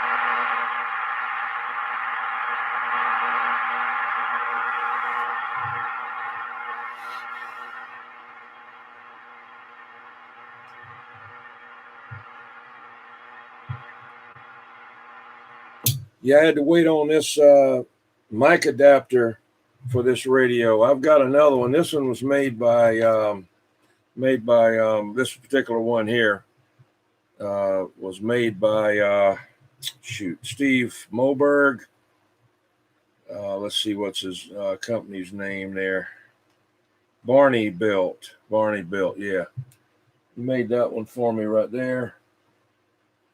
I think that's the one for the sonar to the Cobra. And this one here, well, as for the Courier to the Cobra. But one of them I had to wait since the 28th of September, and it sat in New Mexico like for 4 days at the post office. I know when I first started collecting radios, and I only had like, 1 or 2 D104s. When a radio would come in, I'd just rewire them all like a unison so I could use the same mic across one of them. I actually rewire the radio itself. Well, this one here, it's got the phono plug in it, the 1/4-inch phono plug. Yeah, I had to make an adapter when I had a Midland 13885. It had the phono plug. I sold that some kind in Florida, but that was similar to the radio that the devil used to dog on. That's how he used to say it. He used to say, "You got the devil there, go ahead." But anyway, I had to make an adapter for that.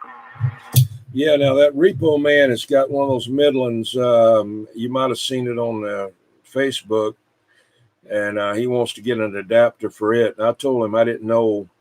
He'd have to go to CB Tricks and see what the wiring is for that. But it's got the 1/4-inch phono jack plug there. The Midland he's got. I had never seen one like it, 13,891.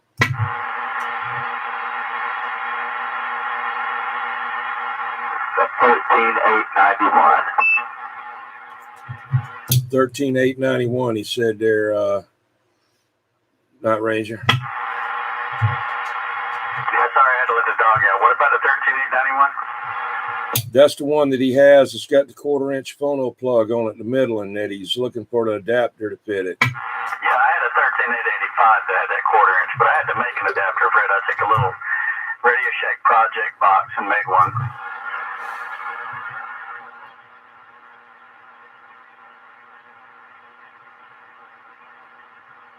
I talked to someone on Facebook who said that they could make me one, but then I never heard back from them.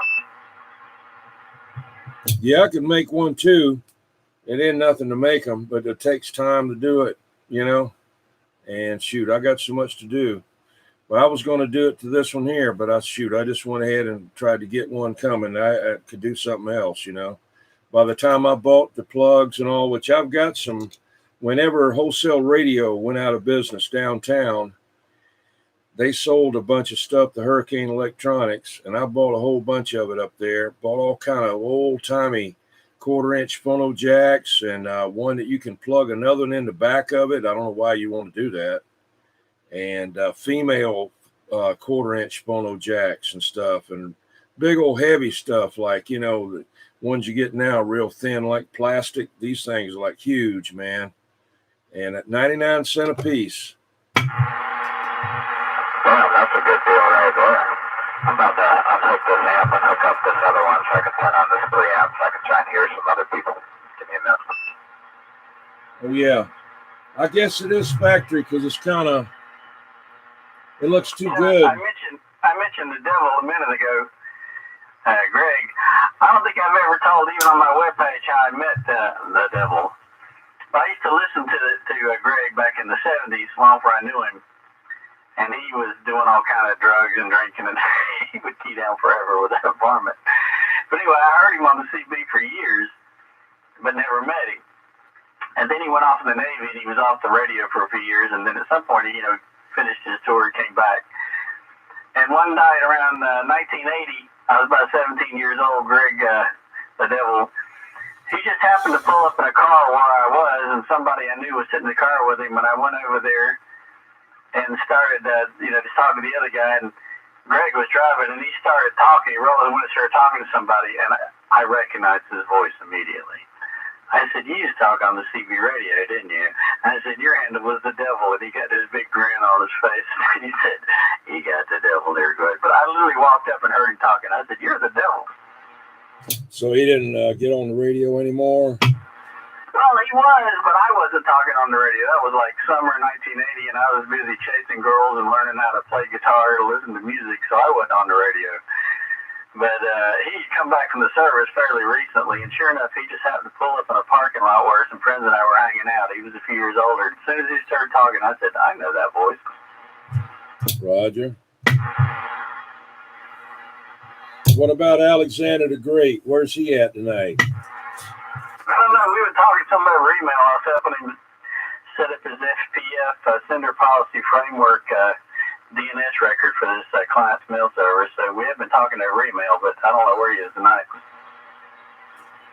Dang, I meant to ask 45 about the 2 meter there, if King of Everything is still on there.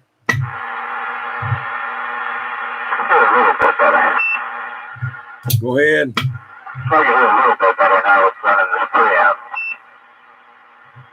What about it?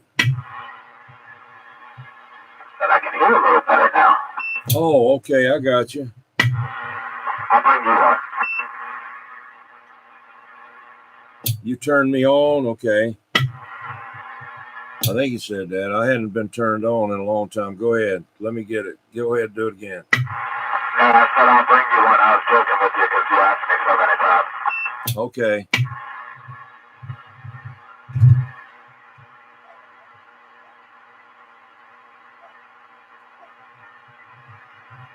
Yeah, 10-4 and setting it by the clock.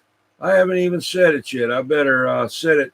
Dennis said he set his watch by my clock on the radio so he wouldn't be late for church. So I better reset that. And you'll have to give me a correct 10:36 there, Repo Man. I got you. 9:21.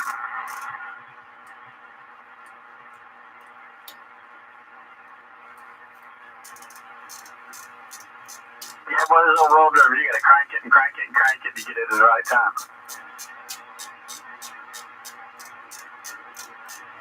Well, Dennis might be late for church is all I can tell him. Wait a minute. Here's something going here. Wait a minute. He might get there yet. Hang on. It'll get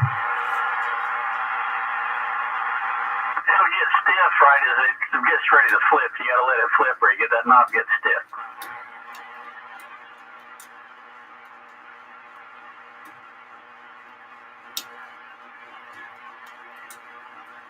I'm glad it isn't 24 hours clock. You're trying to set the time. You just got to quit and let it roll because the knob won't turn anymore while it's rolling.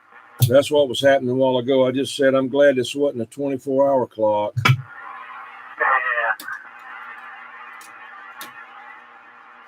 I'm definitely giving There it it goes again. A workout. It's been sitting on the shelf. I don't think there's any gas left in the 22 JG 6As. I'll be burning the gas out by getting them nice and hot.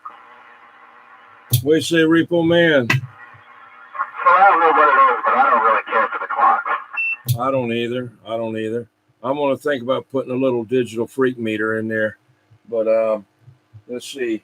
He's way late now. Yeah, that's right. Because now Mr. Mud Duck, if Mr. Mud Duck is in there again from Australia, he's probably already late for church down there already. It's Sunday morning. This is already Sunday down there. I wonder what time it is in Australia. Probably 2 o'clock Sunday afternoon. I don't know. Like 12 hours difference or something like that. Mr. Mud Duck, what time you got? Yeah, I'm not sure what time it is in Australia, but I prefer to be late for church. Get to leave sooner. There it goes again. As big as that continent is, I imagine they got more than one time zone. What time is it, Mr. Mud Duck, where you're at? What's your time over there?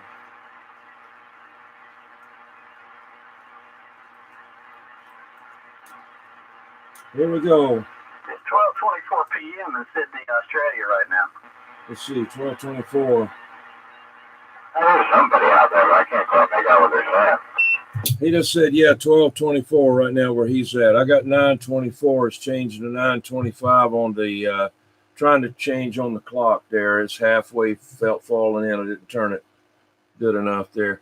What's that little one over there for? The little one that's vertical. Sydney's, I think, on the east coast of Australia, but there's some other cities on the west coast and a bunch of desert in between, so I doubt that. I bet that the west coast has got a different time zone than Sydney. He's on daylight saving time. Now, Private Thor said up there where he's at is 21:24. Hey, on this clock here, that vertical, little vertical deal right there. I don't remember what that is. Let's see. I got 9:25. It's got like, what is that? What do you set that on there? I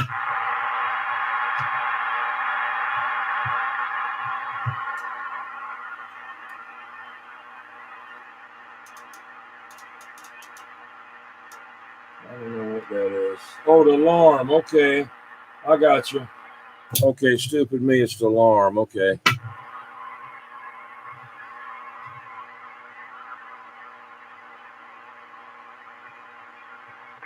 Australia is 9:25. Perth is on the west coast, so that's 9:25 a.m. on the west coast of Australia. Yeah, he's 12:24. He said on Australia over there. That's Sydney's east coast. I don't know. I think he's. I forgot where he said he's at there. I forgot. Queensland. I don't remember. He's over on the east coast though. If he's got that time zone or close to it. Oh, he's in Melbourne. Melbourne. You'll have to put your GPS on him there. Victoria, Victoria. He's moved now. He was in Melbourne. Now he's Victoria. He'll be in, what is that other place there beside it there? The point of Australia, I think. Victoria. But you talk about Tasmania. I just saw on TV tonight where that they're releasing Tasmanian devils again. They look like big old giant Nutra rats looking things.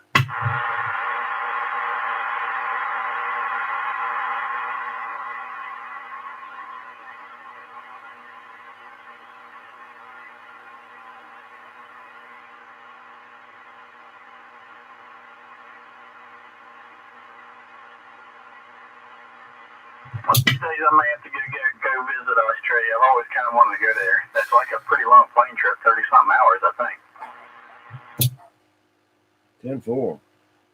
Oh, the state of Victoria and Melbourne is the city capital there. Yeah,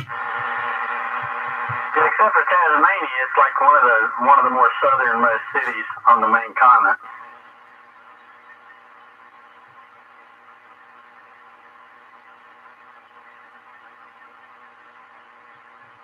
North Charleston wants to know what happens when the koala bears come down from the trees and walk around. He wants to know whether Mr. Mud Duck picks them up and pets them, or does he give them eucalyptus leaves to eat out of his back pocket?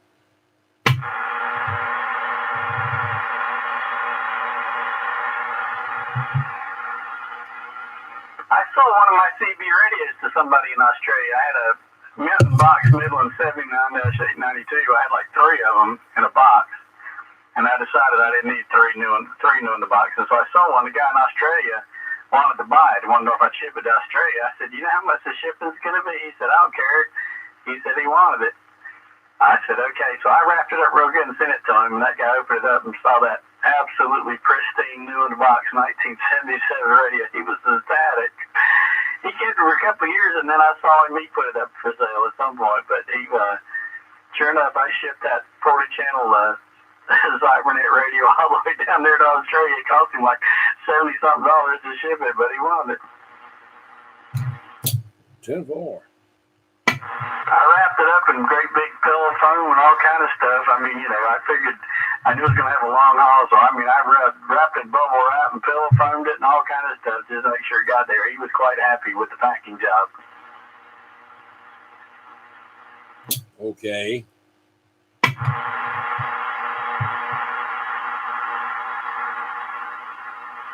I normally wouldn't have put that much packing in it, but since, we were going all the way to Australia, I didn't want to see a completely brand new in the box 40-year-old radio get destroyed.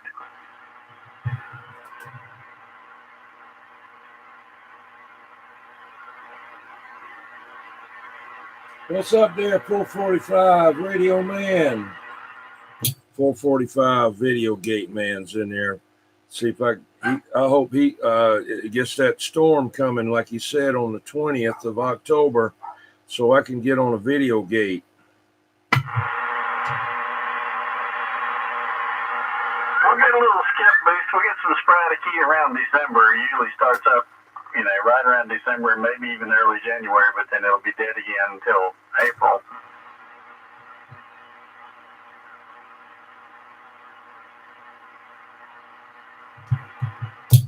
We are at the bottom of the sunspot cycle, so that'll start picking back up, but it's still going to take a few years to get it livened back up, and then we get the, both love and hate the skip coming out of California. Yeah, now you say that your YouTube channel is now called Carolina Pirate instead of Carol, and then Ina Pirate. Yeah, back when they were doing Google Plus, they kept trying to make everybody use their real name, and they wouldn't let me do Carolina as the first name, so I tricked them, Carol space Ina Pirate, but now that Google Plus is dead, I went in there and tried to rename it this time, and they let me do it.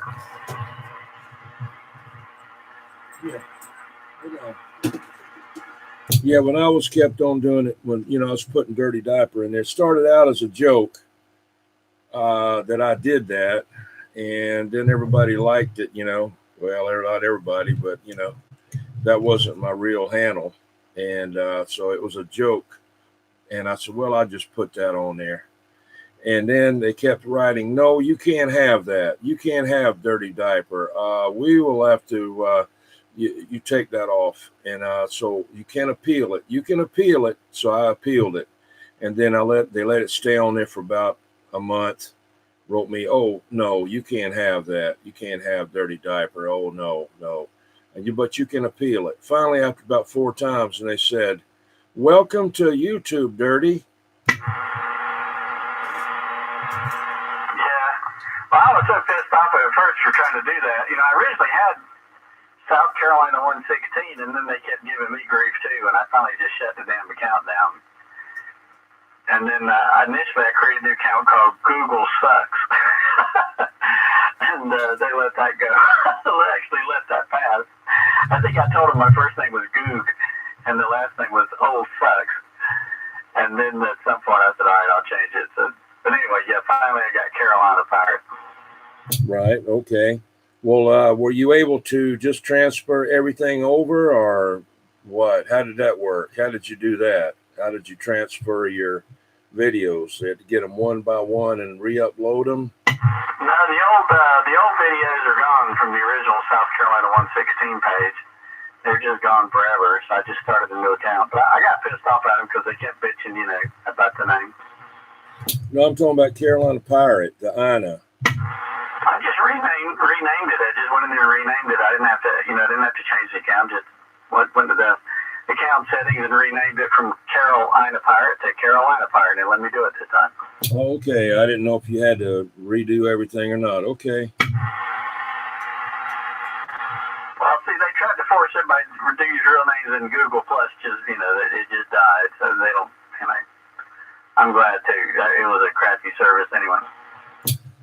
Yeah, they had another thing too that there's some other kind of chat room thing that was an offshoot of that they canceled this year. That I forgot the name of it. Well, I saw a bunch of new accounts pop up on YouTube, and they were using names that weren't real names. So I figured they must have changed that rule when I saw a bunch of other accounts showing up that had names that obviously weren't real people's names. Right.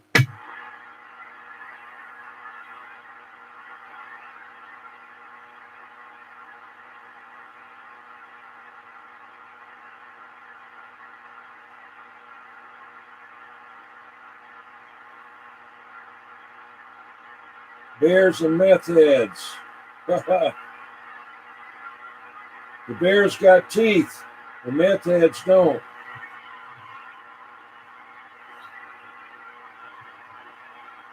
Dentists love meth heads, man. Well, I guess the what you call it? What do you call the teeth there? Oh man, dentures. Yeah. Oh my God. I don't know if I could even wear a pair of them. That thing at the roof of the mouth. I guess it's up there. That my tongue would be finding out every minute. Like a lot of the drug addicts, they do destroy their teeth, and then the ones that get over it, they have to go get their teeth capped and all that. Trying to get their mouth back in shape. Yeah, if you have Medicaid, Medicare and Medicaid, you can get implants. But if you've got just Medicare, you can't get implants. You can get them, but it won't pay for them. Even the insurance won't pay for them. Your copay, your supplemental won't pay for them. I imagine there's plans out there that, cost you hundreds of dollars a month. You'd be better off just, if you don't have the money to financing it yourself, take out a loan or something.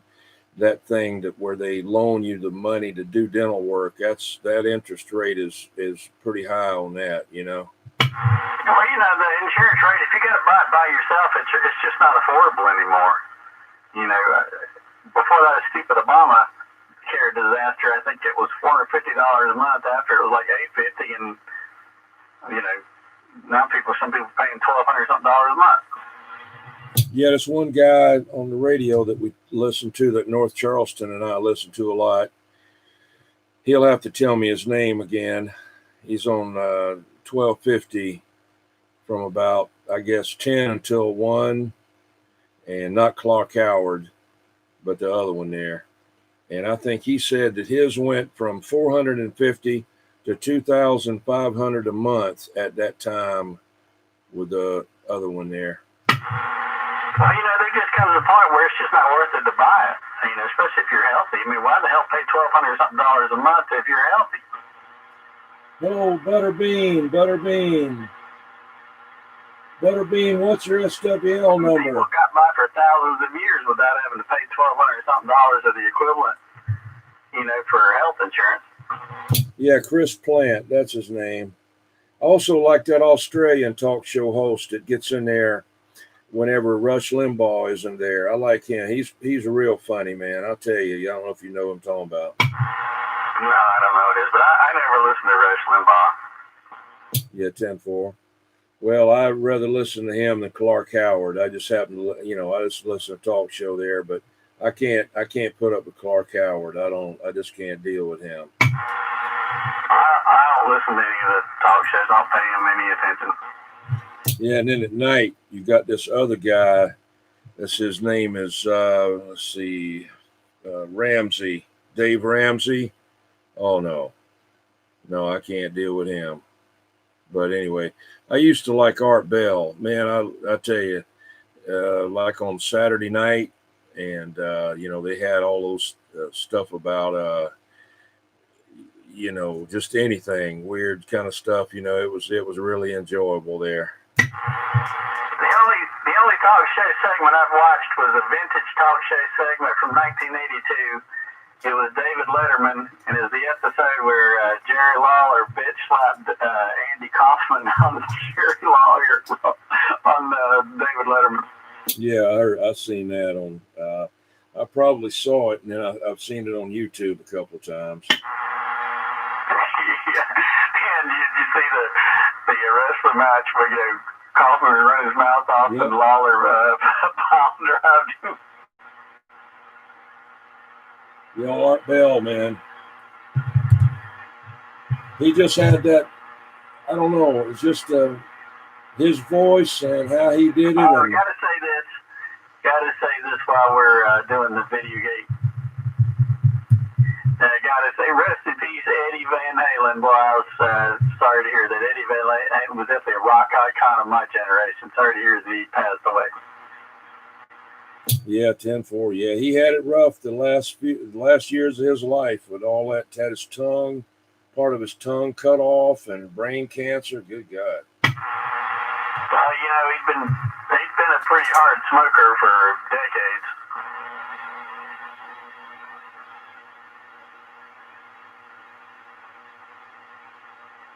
See pictures of him all the way back to the 70s. I always had that lit cigarette stuck on the end of his guitar while he was playing.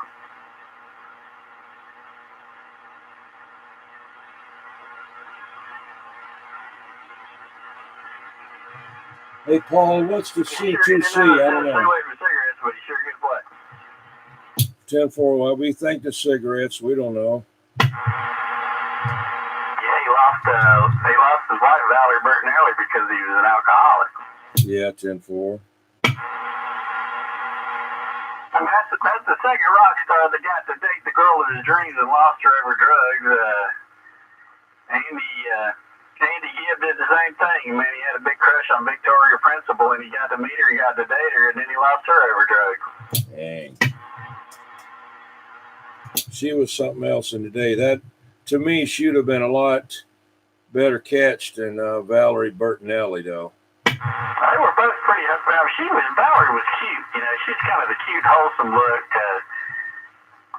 The other one, she was smoking hot. Yeah, Victoria Principal was kind of like champagne and caviar, and the other one was kind of like beer and oyster roast, Bertinelli was cute, though. She was. Victoria Principal, she had more of a little bit of exotic look to her. But Bertinelli was cute. Informed. I'm going to let the dog out. I'll be right back. We know who let him out now. Hey, Butterbean, what is your number on OTR?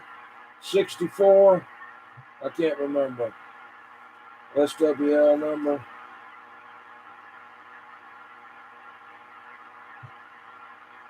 $63, okay. I figured, I couldn't remember 60. That's pretty good. Me remembering that. I don't know how I did that.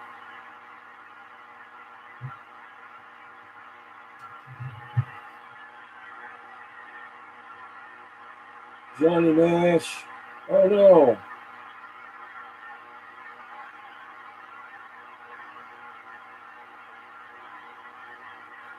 Yeah, OTR comes on at 11 o'clock over here on our time. And he's got a real good show there. He shows the radios that the people are talking on. And I tell you, there's some of them that, never even heard of,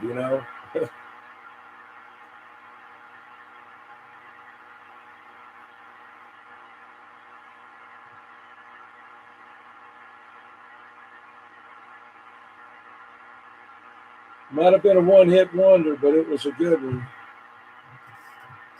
More than I could do.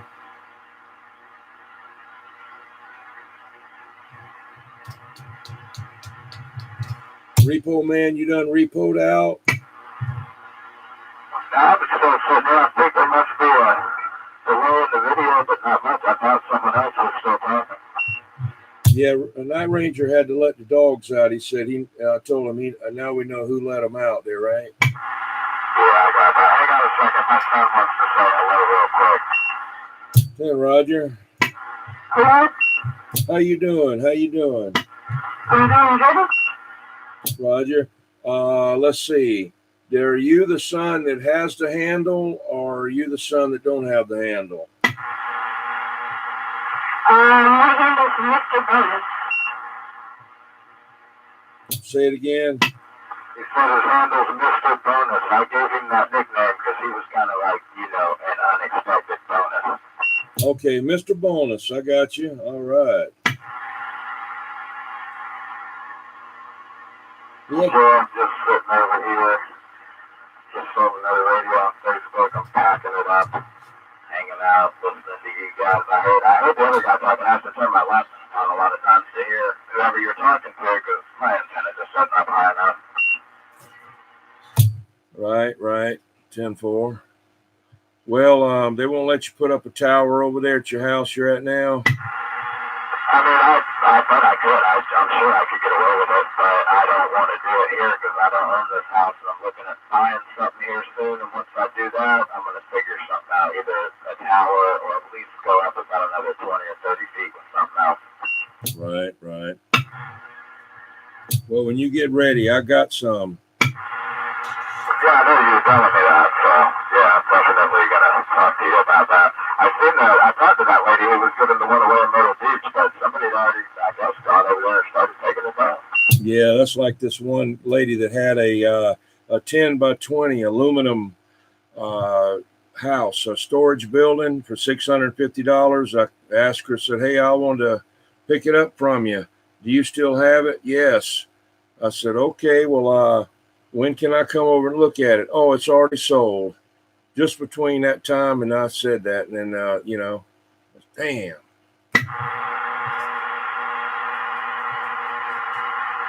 That's the kind I like too. That one that's got the I call it corrugated. It's the rumpled kind or whatever you call it, aluminum building. Wavy metal. I don't know what you call it. Anyway, I like that style. I've already got one. It's not that big. I just like the way they look. Yeah, I'd like to move somewhere with that'd be nice. Then I don't have to worry about a tower or nothing. Right. Have the fence tree climber up there. Be like, hey, climb this tree. Did he ever call you? I'll tell you your number. Yeah, he did. I told him I wanted to get with him, and I couldn't. I told him that I might be able to do it today, but it was raining today anyway, so I wouldn't have been able to do anything. But the wind was pretty bad, I mean, I was starting to work on that rotor, and I did get up on that 12-foot ladder, step ladder, and mess around up there. And I did some maintenance work to the tower. I got it leaning over, and getting ready to put the rotor in there. If it's not raining tomorrow, which it probably will be, I might get it in there.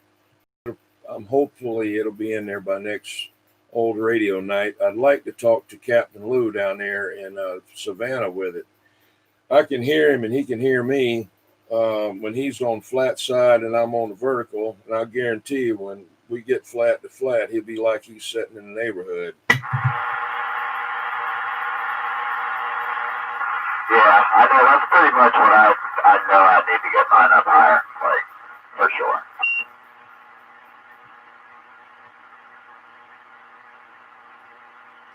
Well, I guarantee you, I can talk flat, ground wave over 280 something miles. I got videos to prove it. Valdosta, Georgia is 280 something miles from here. Me and both Crazy Man talked to him one night. And up at Black Mountain, North Carolina, up there, and that's up that pretty good ways. That's like 200 something, 80 miles from here too. So been got videos of that. So that's being over 100 foot to the bottom will help you out. Gabe, we do get the ducting, the tropospheric ducting here in the fall up and down the coast. I did the same thing. I think it was Valdosta, Georgia once. And I've heard North Carolina a few times. Occasionally here Charlotte. And of course, I know you talk to Panama Red in Charlotte, which is pretty rare, but from here, but it does happen. And I talked over there around Greenville, South Carolina a few times. And I talked backscatter up to the mountains of North Carolina when we were bouncing off the Caribbean when the skip were running down there. Right. Well, I missed my vertical beams there. I missed them, but I do have had been planning on building a set of vertical beams. I got the pole out there, the mast out there, and some clamps and everything, and I got all the stuff to do it with, but it's setting out on some sawhorses over in the bushes over there out of the way, but it'll get built one day. Well, that little Moonraker 4 you had, or Shooting Star, whichever it was you had, that's a pretty good solid beam. Oh, yeah. Yeah, man. I used to talk up to North Carolina with it, and Boney wasn't no problem, on that vertical. I could really, put it this way. When I had everything set right, where Orangeburg is at, the guy said I keyed up 10 and swung to 20 up there. So that's pretty damn good. It's 90 miles away, isn't it? 80? Yeah. I know with the skips running on 30 at lower sideband, for years, I'd ask people, starting around 2004, I'd ask people, what are you talking about? Maybe even before. I'd always ask the strongest guys that were in there every day, come to everybody else, what are you running? And I mean, now, of course, a lot of them are running, they're running the Mako M104, the Serio 4. But, dating all the back to the 80s, man, I had plenty of guys tell me they were on a Moonraker 4 or a Shooting Star 4, and they were booming over everybody else. Yeah, they're good antennas. I just like the Shooting Star over the Moonraker. I had two Moonrakers. Like I say, you got to watch out for stainless steel rain. After they've been up there a long time, the fault of those is unless you change that screw that holds the stainless steel element onto the end of that aluminum element, that will rust right there, and that damn thing will fall off. That another thing is the wind will cause that bent, flattened out end to move back and forth. That's a weak spot right there, and that'll actually break off and bend and fall off. The Shooting Star is solid tubing all the way. That's a better design, and also the element of the what do you call it? The capacitor, the gamma match is a lot better design on the Makos and stuff like that than the Moonraker. I've never had one, but I've been tempted to buy one just because it's such a classic antenna to go get that, Mako Shooting Star. Because, no telling how many people I've heard talk on those things, and they always did a great job. Yeah, mine was real good till the buzzards landed on it, bent it all to hell, bent up my super penetrator, and bent it all up at the same time, made it look like a horseshoe, and bent some of the radials. Now the beam was still talk, and the other antenna would too, but SWR went up on it. But the beams were still talk, even though some of them were bent like on a 45. But I was taking it down to work on it, and that bolt that was in there was supposed to have been a grade 8 bolt, but I don't think it was. When I was letting that tower down, that bolt snapped. Crazy Man was there, and he almost had a heart attack. When it did, that tower started coming down, man, and when it hit the ground, it buried that beam in there, and it was no good anymore. Yeah. Well, you can still get the Mako Shooting Stars, so, the problem with the great big beams, they weren't great, but the problem is keeping them up in the air. Yeah, well, I don't have to worry about this one that I got, because I built a truss system on it, like you have on a shrimp boat for the boom. It's got on the top, the bottom, and the sides, it's like an X pattern with Kevlar cable going to stainless steel thimbles and bolts going into those clamps. And it's just, if it tries to move side to side, it holds it. If it tries to go up and down. See, well, most beams, you know, they just have it just hanging by the top, and that's it. There's no bracing side to side. There's no bracing. The wind can blow it up. There's nothing to stop the wind from blowing it up underneath and making it bend up like an umbrella going out in the wind. But mine won't do that because it's got those cables all around it, and they're all made out of Kevlar.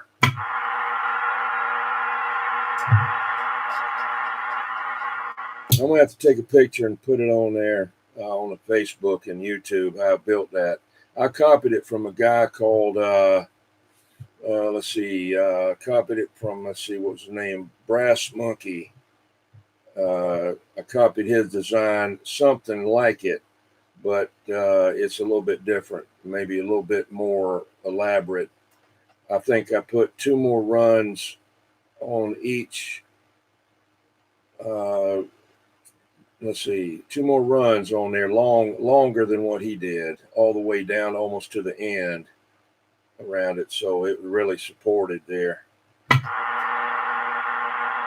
it'll stay up there. Did you ever get a rotor that works on that thing?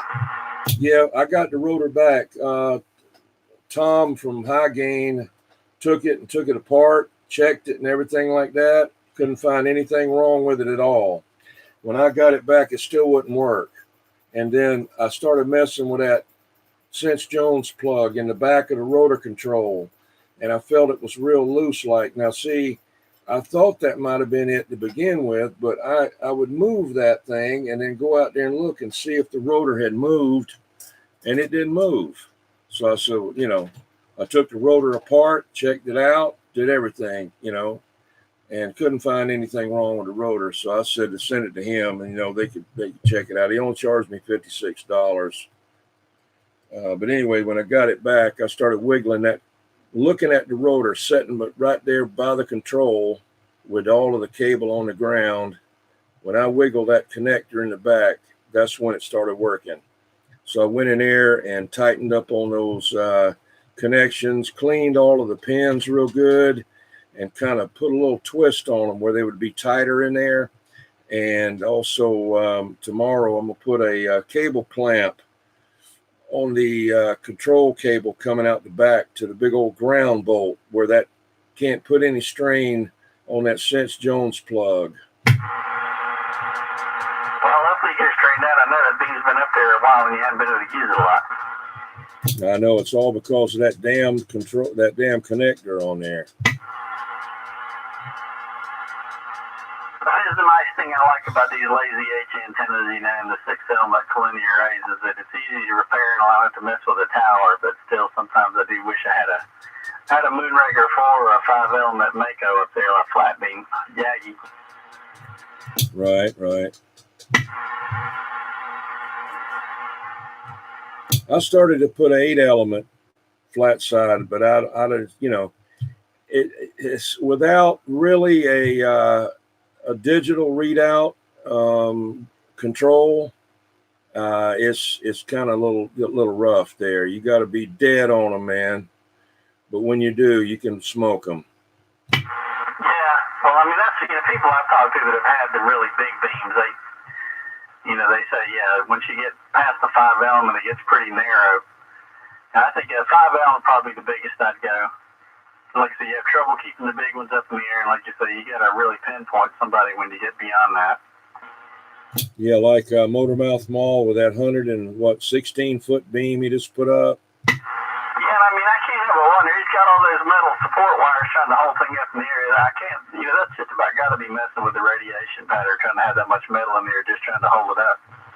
Maybe he's figured out a way to incorporate that in there and shorten them and lengthen them to where it all glams together and becomes one big massive antenna up there, I don't think I suggested something when he first posted the new beam. I was like, well, that guy over there in Italy, he's got 2 stacks of elements, one on top of the other. He had one to the left and one to the right.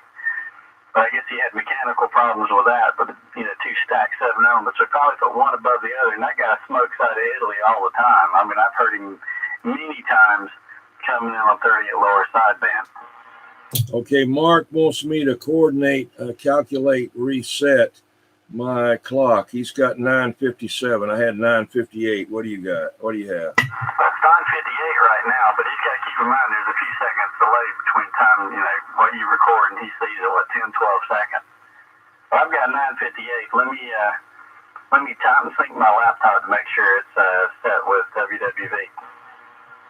Okay, I got 9:58 on the laptop too. I don't know how many seconds there. Let's see. Pouring rain over North Charleston. Let me go get my Annie inside. I'll be right back. I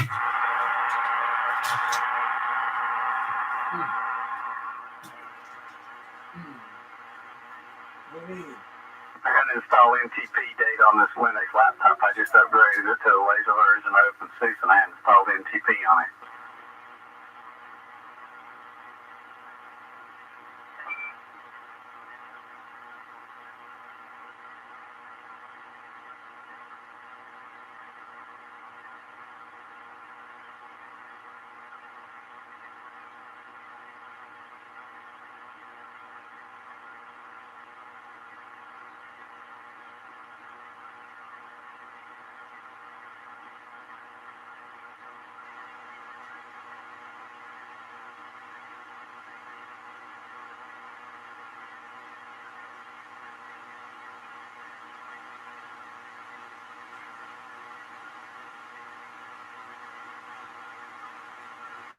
Okay, installing NTP date on this. I just upgraded this laptop from OpenSUSE Linux 15.1 to 15.2, so I got to reinstall a couple of things. I'm pulling it down with what's called YAS now, yet another setup tool.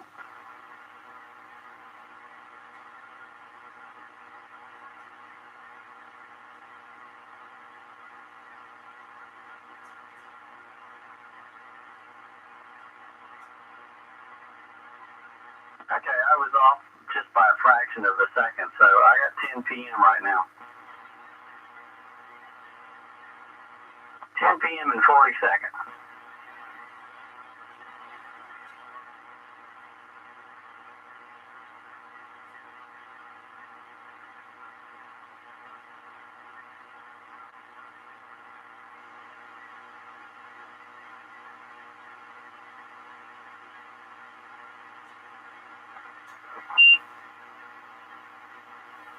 Yeah, I definitely think replace that clock with the frequency counter.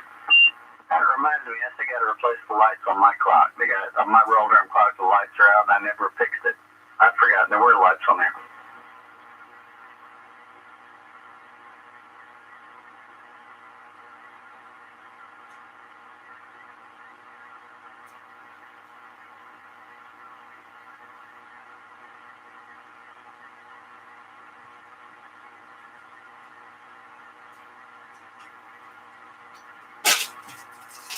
Pouring down out there. Yeah. Pouring down out there, man. Pouring down. It's not raining over here much. I know it was misting earlier.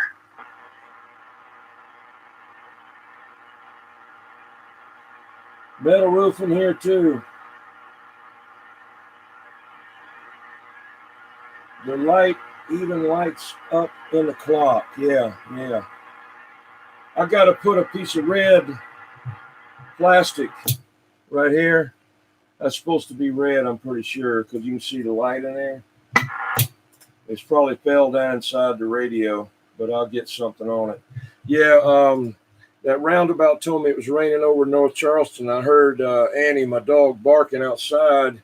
And I said, well, let me go put her up. So she was barking because it started to rain a little bit. So I took and went in. As soon as I got out again to come in, here it come, man. I think it's slacked off now. Yeah, it looks like it's I'm right on the edge of it, but it's probably going to start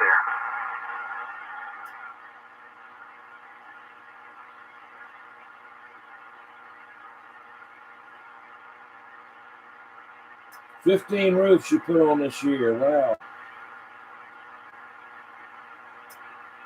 I've done a little metal roofing, but it's the other kind of roofing. I I don't like messing with it. Of course, I'm too old to get up on houses now. I fell off a house one time about, let's see, 35 years ago, and about killed me. But I'm still going. I don't like getting up on houses.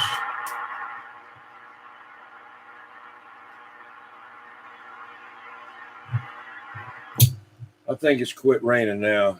Crazy Ken, my friend Crazy Ken, he was afraid of heights and probably still is. But he definitely, I mean, he was definitely afraid of heights. I used to have him put up his antenna if I had to climb up in a tree or anything like that. And one day back when I was about 20 or 21, I guess, his dad was putting up a TV antenna, and Ken, being so afraid of heights, he just couldn't even get up on the ladder and help his dad. So I went up on the roof to help his dad. And I came out, and Ken, it was like, if he looked up and saw you up high, he would cringe like somebody scratching your fingernails. See what time it is? 10-4. And he came out his back door, and I was standing right on the edge of the house. And 10-4. I acted, I mean, it's just one story, and I acted like I was going to fall off, and Ken would look like he was about to have a heart attack. And so I acted like once I was going to jump, and he cringed. I acted like I wouldn't jump, and he cringed again and kicked out of 20. And then I actually did jump off the house and then landed on the ground next to him. He looked like he was going to have a heart attack when he was on the land, but I just landed on my feet and laughed. Right. But again, I was 20 years old. I don't know if I can get away with that now. I'm not much scared of heights. I've been up on scaffolding and a big old lift and 135 feet in the air and stuff like that on a lift, but it's just getting up on the roof and kind of getting in the zone and working and forgetting it. You're right there on the edge, and there you go, bam, you're gone, and I can't take it. I can't. I could jump off of a house, even a 2-story house, and probably be all right. But now, I couldn't do it there. So, I have to be careful with that. But other than that, it's everything else. I'm not scared to climb a tower, but I don't want to do it. Oh, I used to get up in that big 85-foot tall pine tree all the time, back in Rock Hill. I'd get to the top of that thing. And, of course, I was careful, but still, I'd get to the top of that thing and sit there and look around. I mean, I was already on a big top hill. Mark, I'll tell you, he was quite envious of my location in Rock Hill. But I'd sit in the top of that tree and just enjoy the view. You could look toward Charlotte, and when the humidity went down, you could see the buildings of Charlotte, and of course, you could see all the lights of the city. It was pretty up there. So you'd climb at night? No, but I wouldn't climb it at night. But, when the lights were starting to come on, I was up there sometimes in the late evening. I remember one time I put a 3-element beam in the top of that tree. It took me, it was like November, and I'd get home from work, and I'd only have a little bit of daylight, and I'd go up there. It took me 3 afternoons before I run out of daylight, and sure enough, I put a 3-element beam up, assembled it on top of that tree, and stuck it out the top. Wow. Unfortunately, it didn't stay long. An ice storm came around in February and iced it over and made it top heavy, and the wind kicked up and bent the pipe over. Wonder if Panama Red still have that one up in that tree. He cut the top out of it. That Gizmachi up there. Well, he moved. He said he was over near Kings Mountain now, so he's moved. Oh, okay. Because he was near South Park Mall in Charlotte, when I was talking to him. So if he's around Kings Mountain, he's moved.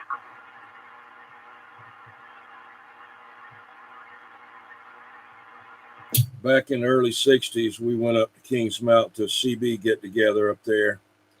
And my dad had a 57 Chevrolet station wagon then.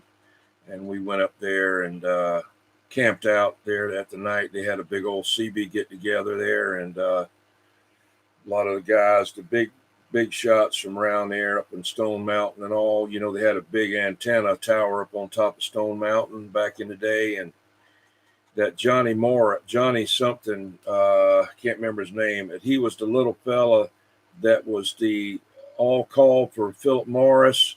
He was their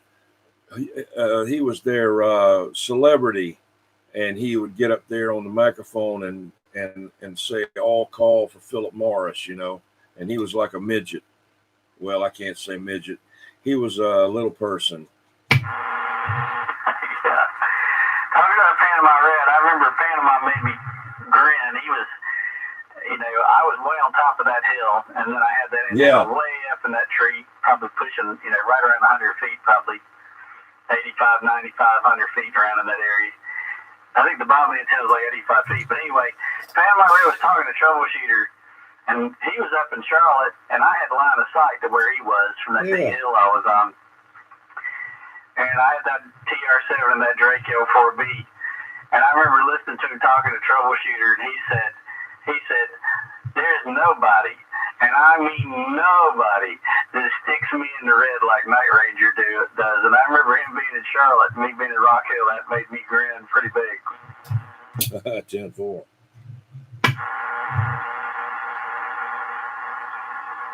I remember those one of the locals, his handle was No Handle. That was his handle, No Handle.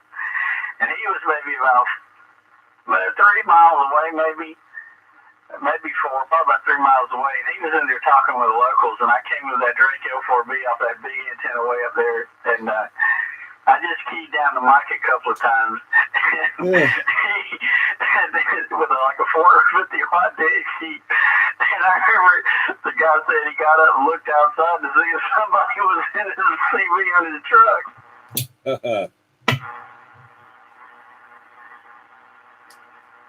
I think I got that I got a recording of that somewhere where he said, "Did you see that signal?" The other guy said, "Yeah." He said, "I went outside and looked and there's somebody in my truck." I've got that recording somewhere. If I haven't deleted it, I think I do. Yeah. Now, how do you have it set up to where that you can go to like Shadow Storm and still get to your YouTube channel? How do you do that? I don't see. How did you link those two together? For nr.shadowstorm.com, or you can do 21.shadowstorm.com, and it'll take you to your page. Just 21, the number 21 period shadowstorm.com, it'll take you to your page. Well, I'll be using your server though. Well, it bounces off my server briefly, but it hands you over to YouTube. Okay.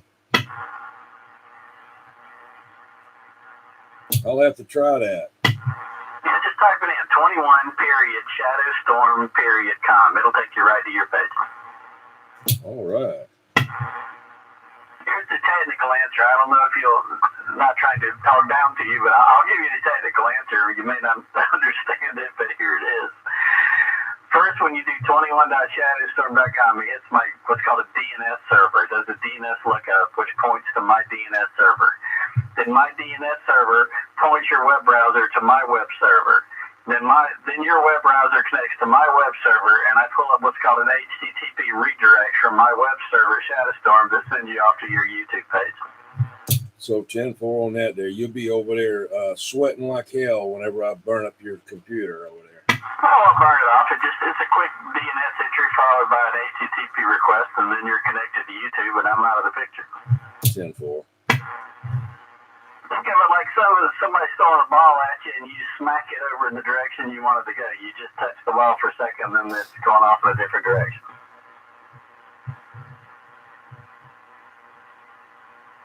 Ten-4. Yeah, Mark said he got an S9 on you in East Charlotte back in 95 and 97. The preamp brought your signal up to S15. Yeah, he was in his mobile out in front of, what was that record store? It was a very, very kind of a famous record store in Charlotte. I forgot the name of it. What was that? You're out the front. He was out on Independence Boulevard in Charlotte in his mobile in front of that, whatever that fairly well-known record store was at the time. And yeah, he said he had S9 on me on the mobile in Charlotte. Yeah, Camelot Music. That was what? How many miles do you think that was, Mark? Was that 25, 30 miles away? That was probably at least 20. Could have been 25.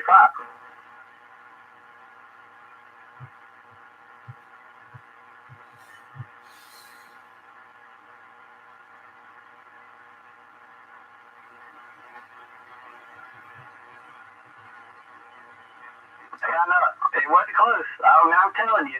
I had line of sight to Charlotte, and Charlotte was not next door. I could see the tall buildings in Charlotte when the humidity was low. I could smoke Charlotte.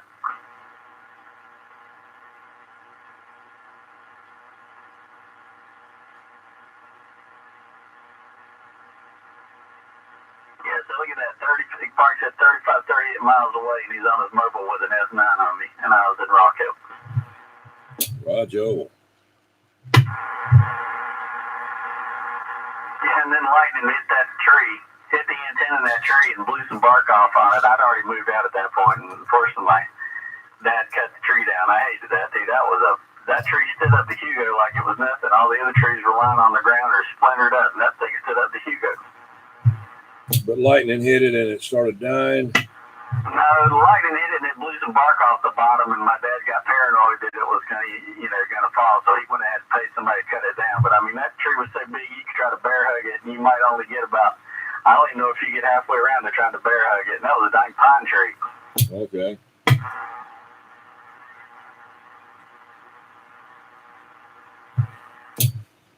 Raining hard again.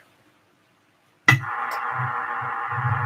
was a heck of a tree for antenna. I was blessed with that thing. I remember Eric, NC53, was on his mobile, and I was talking on 24 lower sideband, talking to Butterfly and maybe some other people. We're on 24 lower sideband, and Eric was on his mobile in Gainesville, Georgia on the I-85, and he heard me and broke me. Mobile to base ground wave. Yeah, I'm not familiar with Gainesville, Georgia. I know I've heard about it, maybe been there, but I don't remember where exactly it's located near in another city. It's on I-85. Okay, on I-85, okay. It's between Atlanta and Charlotte.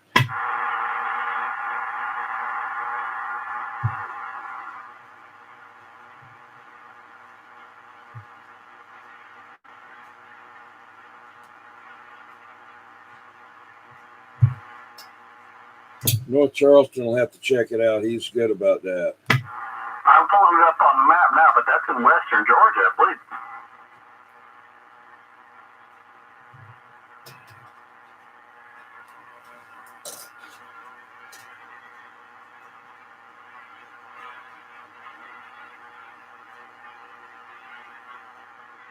I hear somebody on some channel over there. Somebody's talking maybe on 14 or 10. I don't know. I'm not going to move this knob on this thing. I just pulled it up, 21. According to Google, via road from Gainesville, Georgia to Rock Hill, South Carolina is 196 miles via road. And he heard me on his mobile in Gainesville and broke me. 10-4. He had a Swan mobile amp, about a 300-some watt Swan mobile amplifier and a Sears Road Talker, and he had some funky long antenna I'd never seen anywhere else before. It wasn't as long as 102-inch width, but not by much. Okay. I don't remember what that thing was. I'd never seen that antenna before, but it sure worked. So mobile to base, 196 miles ground wave. That's pretty damn good. Oh, yeah. That was the first time when I had that Radio Shack .64 wave antenna and a Radio Shack .64 wave ground plane in my TRC 451 at D104. That was the first time I talked to Australia on that. I was on 24 lower sideband, and somebody in Australia broke me. That was the first time I'd ever talked to Australia. I remember that time we was on sideband up there talking on 38 lower side or whatever to Australia. And Mouth of the South went back down to 28. They said, yeah, 21, and that kid is up there talking to Australia. Yeah, he thought because my voice still sounded young, he thought I was a kid. Yeah, 10-4. I started trying to figure out who he was talking about. I don't know how I was able to get in on the conversation and hear that, but I might have switched back down there at the same time he did because we had finished or something. I don't know. That was Mr. Postman. Mr. Postman.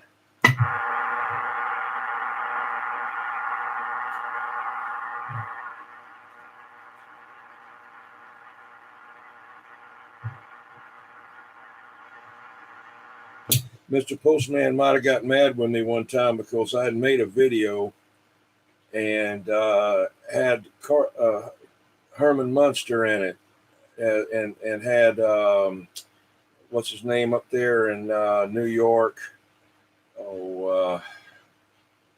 let's see, I don't know what, Trinitron 9 was talking to some guys up there in New York. So I re-recorded it and made a movie out of it and had him talking on the radio, but it was Herman Munster's face there doing it, you know. And YouTube let it go for a while, and they said, "Oh no, you got to take this off. It's banned in the United States and Canada. You can't show this because of copyright violation." And so I tried to doctor it up a little bit, and then they still kicked it off. So I emailed Mr. Postman and say, "Hey, could you put this on YouTube down in Australia?" But he never wrote me back. I guess he got scared that he might get in trouble.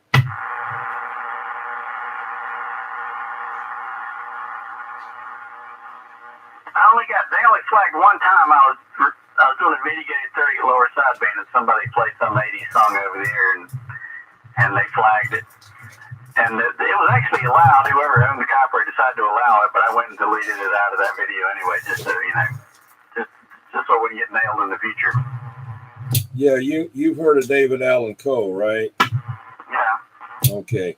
Well, that was another one that somebody played, and I couldn't key down on it quick enough, and they were playing that on the radio, and they got me for that. I got another time, well, that was pretty bad, that one there, and I deleted that myself before he really said anything. And then I had another one there that I'd made with Wolfman Jack at the end, and he was signing off, and the song that he was playing was some song or whatever, and they put a note on me on that one, so I had to cut that off, you know. So what I did, I just left his picture on there and just cut the sound off and left the picture of him on there.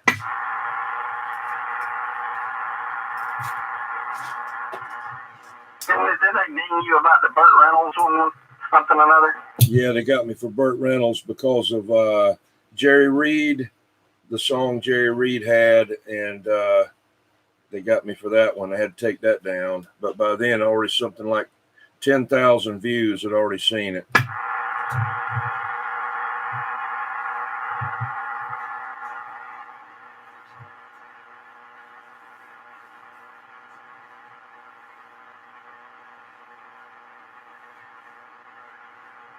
They get you 3 times, they'll get rid of you. You know, it just depends. If they're monetizing you, they'll kind of give you a break because they're making money off of you. But I was telling that 559 worldwide out there in California, and he has a show on like 24/7. I mean, it's on 24/7, man, and he's eating them up, and he don't monetize.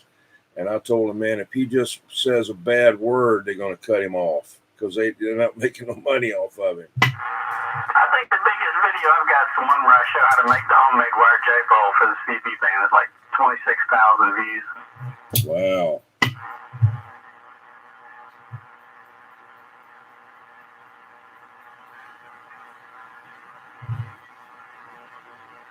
Which is what I'm talking on right now.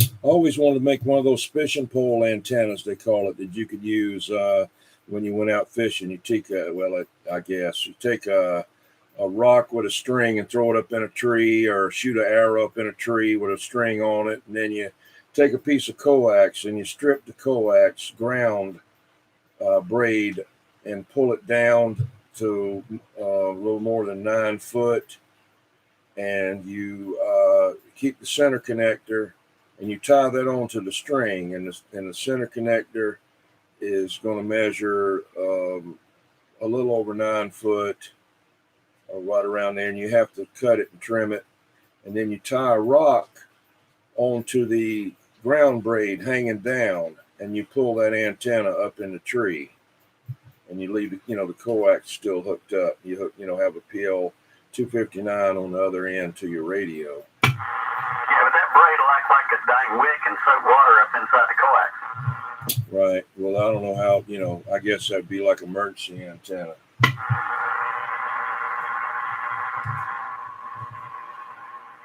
$20 in 2 years. Repo Man said his channel is monetized and he's made like $20 in 2 years. YouTube. Trying to eat the dang coax, and there's little holes nicked in there where you can see the braid in that water we get in there. Yeah, Repo Man said his YouTube channel is monetized, and in 2 years' time, he's made $20. And some of these teenage girls, there's a couple of teenage girls channels, maybe early 20s, and they're just, they're just pretty, and they just sit in front of their camera and talk, and some of those girls have like 1 million and 2 million subscribers, and all they're doing is just young and pretty and sitting in front of the camera and talking. Yeah, I've been getting these Chinese, I know it's just one guy, that he's got all these pictures of these Asian women on his YouTube channel, and it's about 3 or 4, that's more, I don't know how many there is. But you go on his YouTube channel and you see what channels that he subscribes to, and they're all of them on there. There might be a cameo of like a butt of with on there, and then another one of a woman in a bikini, but you can only see her from her stomach down, or this one, and they're all like Asians, and they've been getting on a couple of my videos. Oh, I love you. Y'all are so cute. I'm lonely, and I've been blocking them and turning them in and everything else. I don't want that garbage on there. I don't know how they found me. Well, I get a lot of the fake friend requests and stuff. It's always some 20-something-year-old, and you look at her friends list, and it's all 40 and 50-year-old guys and no girls, and it's usually the channel's only been around for a day or two, and they want to send me a friend request. I'm like, yeah, that's. The channel's probably fake, or it's just some prostitute. Yeah, I just had one. I guess they figured that I like sonars because I belong to the Friends of Sonar Radio, Facebook, and then Tram, Browning, and Sonar, So I had this one friend request. You got to watch it, It says some woman Sonar. And I looked at it and I said, was this a group? And I'm looking at it, because I haven't been on Facebook but a couple of years, and I've been on YouTube like 10 years. But I said, what the hell is Sonar? And I started looking at it. And I said, oh no, I they got it where you got to confirm it or delete it, And they said, oh, you deleted it, okay.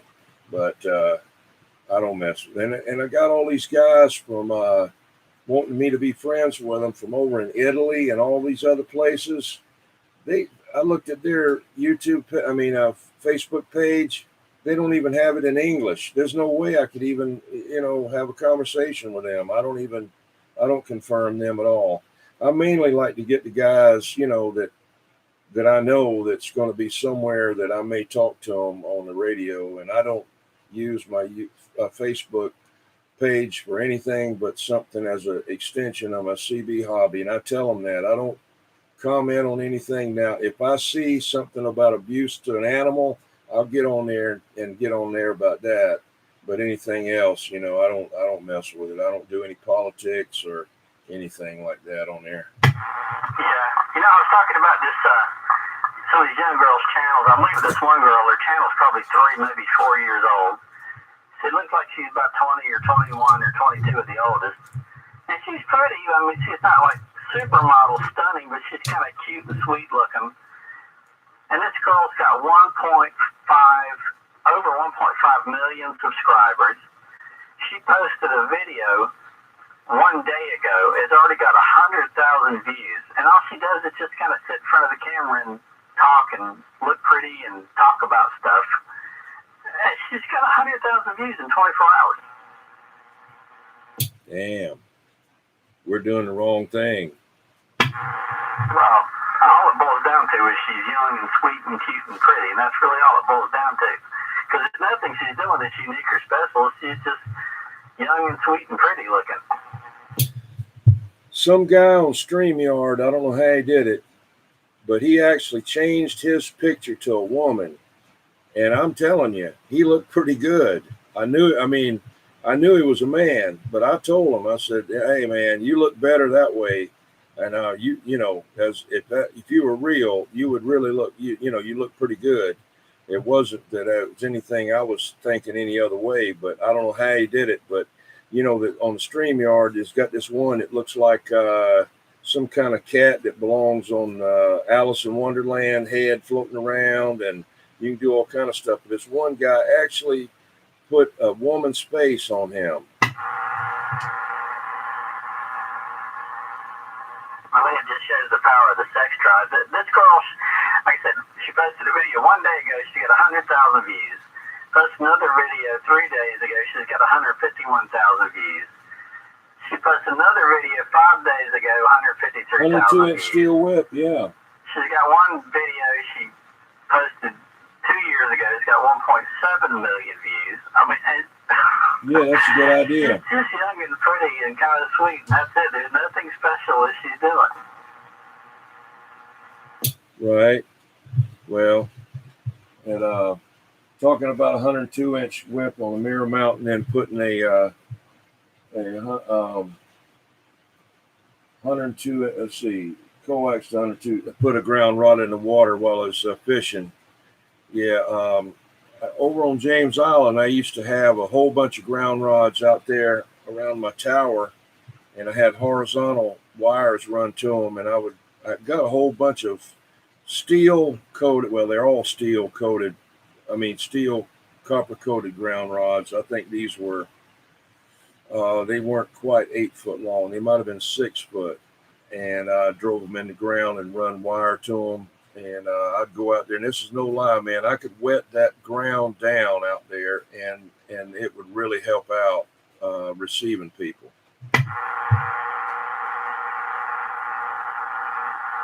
That's when they had the PDL2s up there. Well, I know when I used to live right there on the edge of the ocean. I lived in North Myrtle Beach for about 3 or 4 years, right there in a little cottage back on the salt marsh, and I didn't notice a huge difference, not so much on the CB band, but man alive, you get on the shortwave bands, and I took my Drake TR7 from Rock Hill down to Cherry Grove, North Myrtle Beach, and I mean the signals I was getting right on the ocean at Cherry Grove on 7 megahertz and like that were like 20 dB stronger than I was getting in Rock Hill, and I even had the same antenna, I just moved it.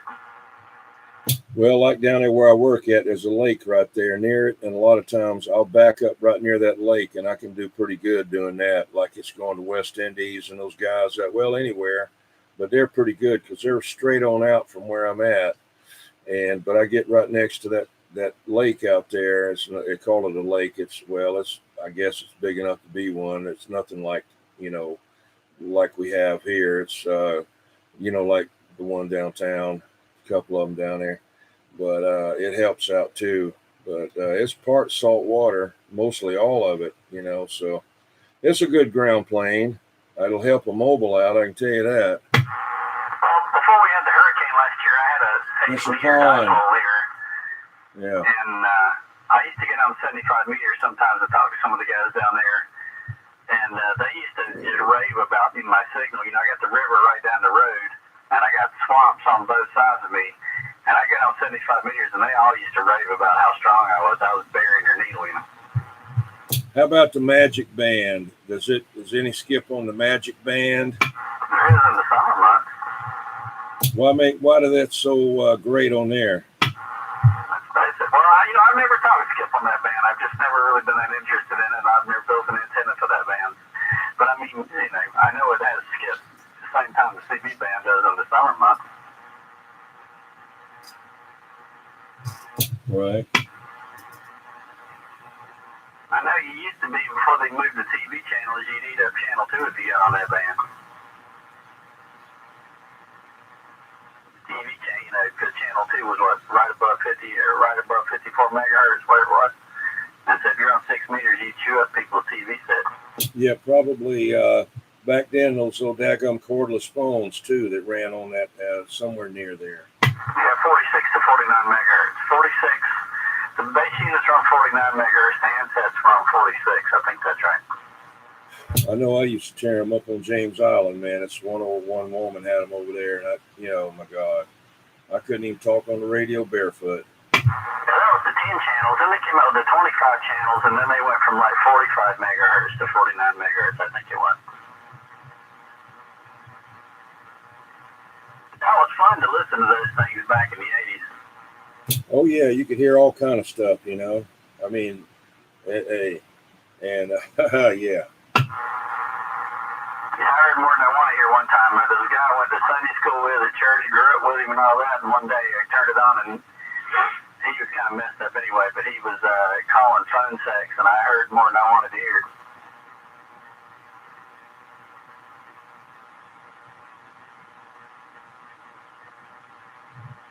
Yep.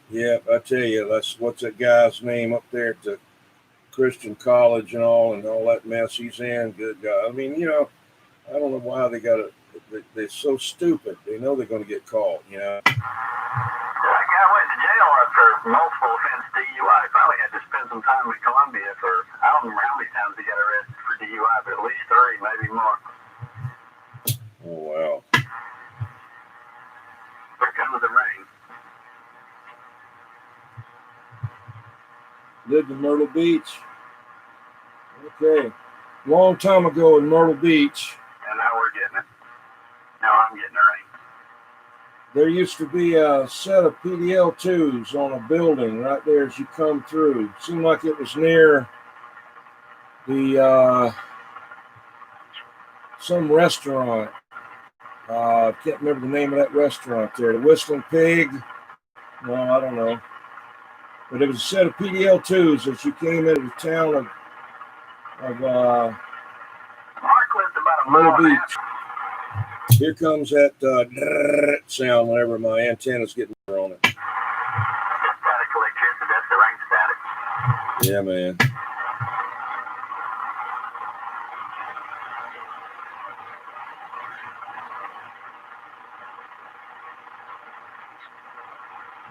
One thing I like about these Mavericks, man, they stay nice and cool. Those Palomars, they get red hot, man. Those plastic forms that hold those coils straight, they'll get hot and melt the coils back and touch the chassis. Yeah, but well, the radio is a little warm itself because I got it sitting right on top of the radio, and it's warm. But the daggum kick. I mean, the Palomar will kick ass when it's running, but they get so hot they burn out. The Maverick will just sit there and hum right along. Yeah. They'll last a long time, as long as you don't drive the hell out of them, you know? I mean, that's like anything else. Coil in there, that those plastic strips have already melted, and let the coil sag, somebody already had to get it repaired. Hello there, little rascal. Okay there, Darton. Yeah, that's number 12, Watkins Glen. He's saying goodbye. Number 12 from Watkins Glen, New York is signing off there. Good night. Working, but I kept having to Keying down on him every time. I get tired of it. You don't have any static on yours from the rain? Not right now. Let me turn the noise blanker out. Another noise blanker will knock it out. Okay.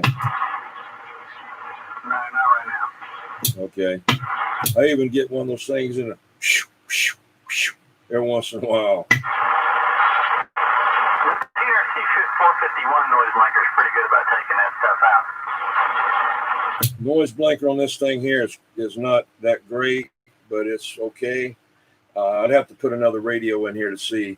Now that one I had last week, the Pierce Simpson Pussycat, man, that thing is, it has, it doesn't really have anything. It isn't even noise blanker. Now built in, and it just wasn't switchable. Right.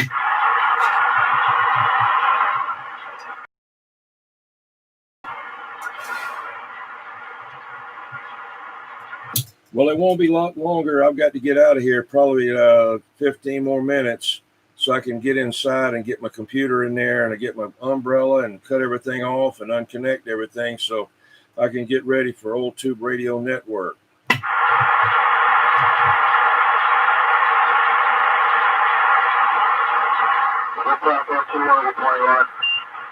Okay, that's you there, Repo Man. That's me. I hope you have a good evening. Roger, all right, man. You take it easy now. I'll probably catch you around, so I'll probably watch a little bit out tonight. Roger. Yeah, I get on the oldtuberadionetwork.net and sign in over there, and then I go over to the YouTube on the YouTube side and comment. I do comment on the other one, but there's more people over on the YouTube side. Okay, there. Have a good one.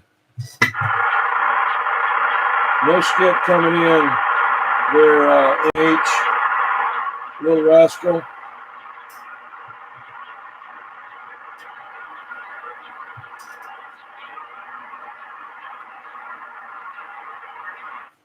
Probably not going to get much skip, at least not inside the United States, on this band until probably December. We'll get the Caribbean and maybe a little South America coming in, maybe some Mexico. Yeah, the Mexicans have been blasting in pretty good on 5 and 9, Oddly enough, the Great Lakes must have some little effect every now and again, because I notice when it starts getting cold, I can get on horizontal, and sometimes I'll start hearing Wisconsin coming in. Yeah, Roger. Who was that in there just now? Heard somebody come in there with you there, Night Ranger. He had a Roger beep. I don't know. I know you didn't have one. I'm proud to say I don't own a single radio with a Roger beep. There was one guy on the Facebook complaining that they talk on Channel 21 somewhere. It's called Big Radio Boulevard, Channel 21 or something like that.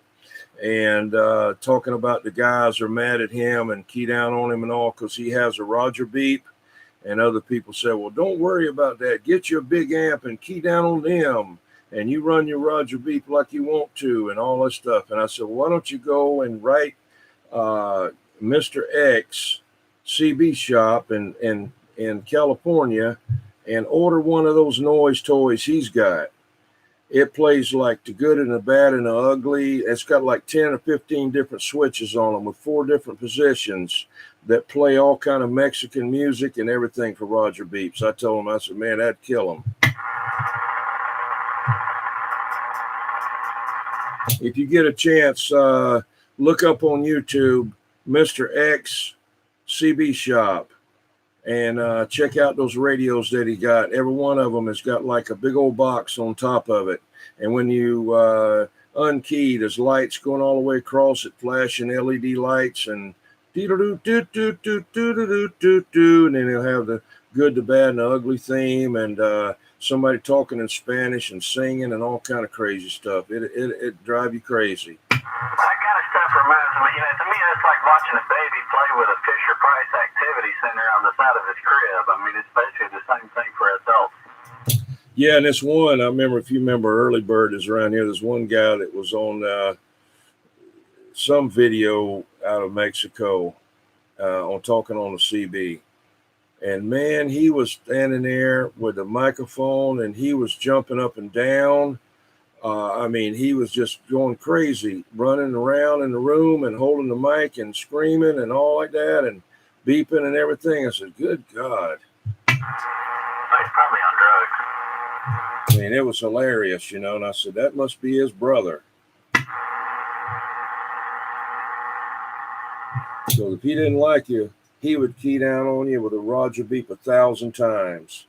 I mean, his thumb must have been the size of a paper plate, like a plate, as big as it, just mashing that button, man. It must have been, he probably could knock the hell out of you with his thumb. One of the things I learned when I was living in Phoenix was to recognize the behavior of a drug addict. And people have been blowing their mind on drugs. They get on some little thing and they just don't know when to stop. They just, they just can't let go of it. I know it.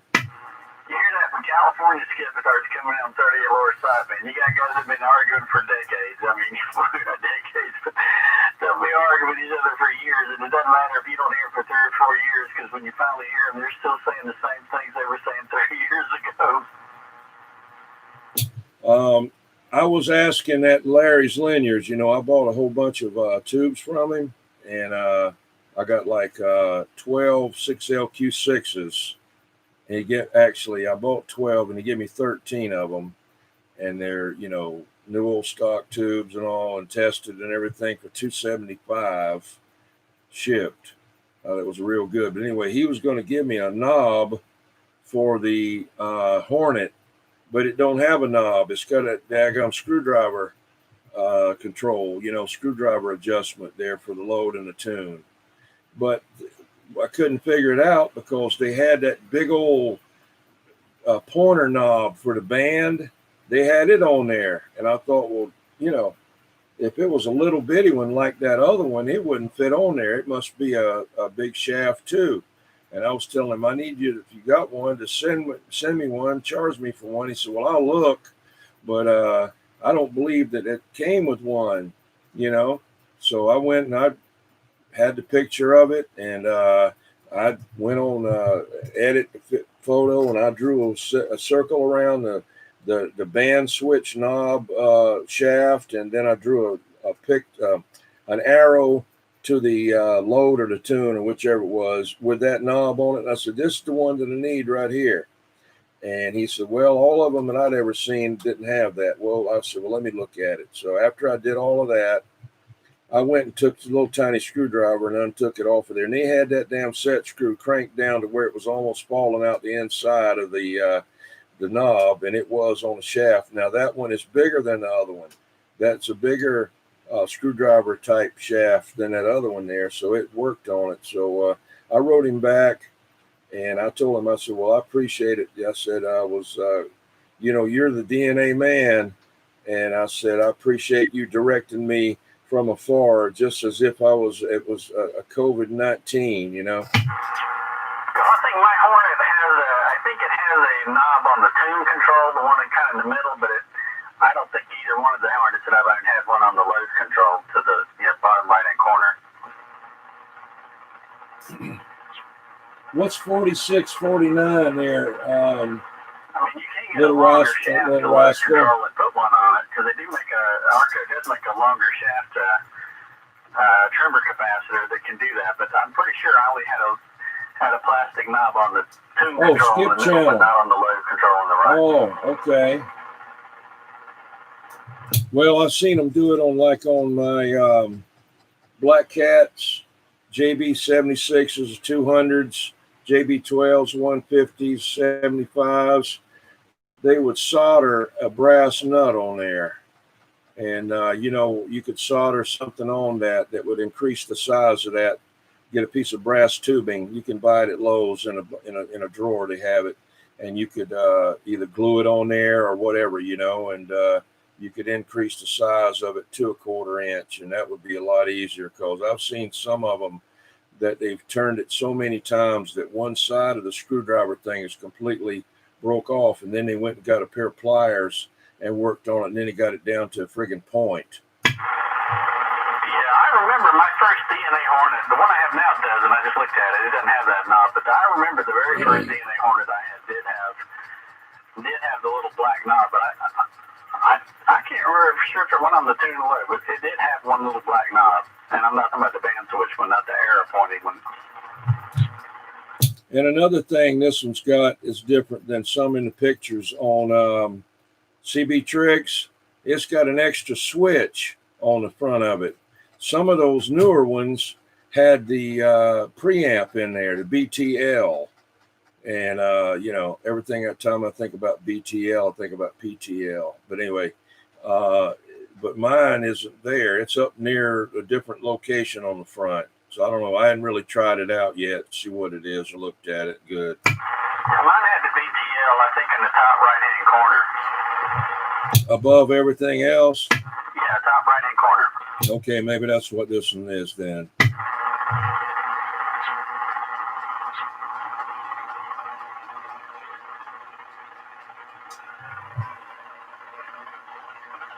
My very first amplifier, DNA Hornet. Hello there, Levon. Yeah, okay, that's fine. All right. We'll see what we got next time. I don't know. Maybe I'll have the Courier Gladiator. That's what I want to do next. If I can get it to work. I haven't tried it yet. Let's see. Big damn thing. Courier Gladiator. Big old mobile, man.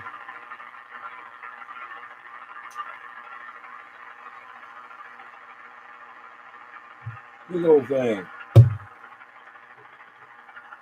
Yeah. There you go.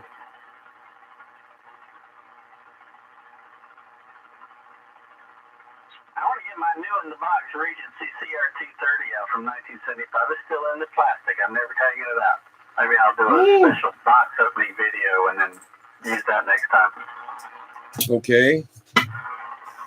I've got that one still in the plastic, and I've got a 1975 Royce 1-612 that's never been out of the plastic. You'll have to kind of like get a person there that's not affiliated with anybody that we know to certify that and be videoing it while you're doing it, like a certification.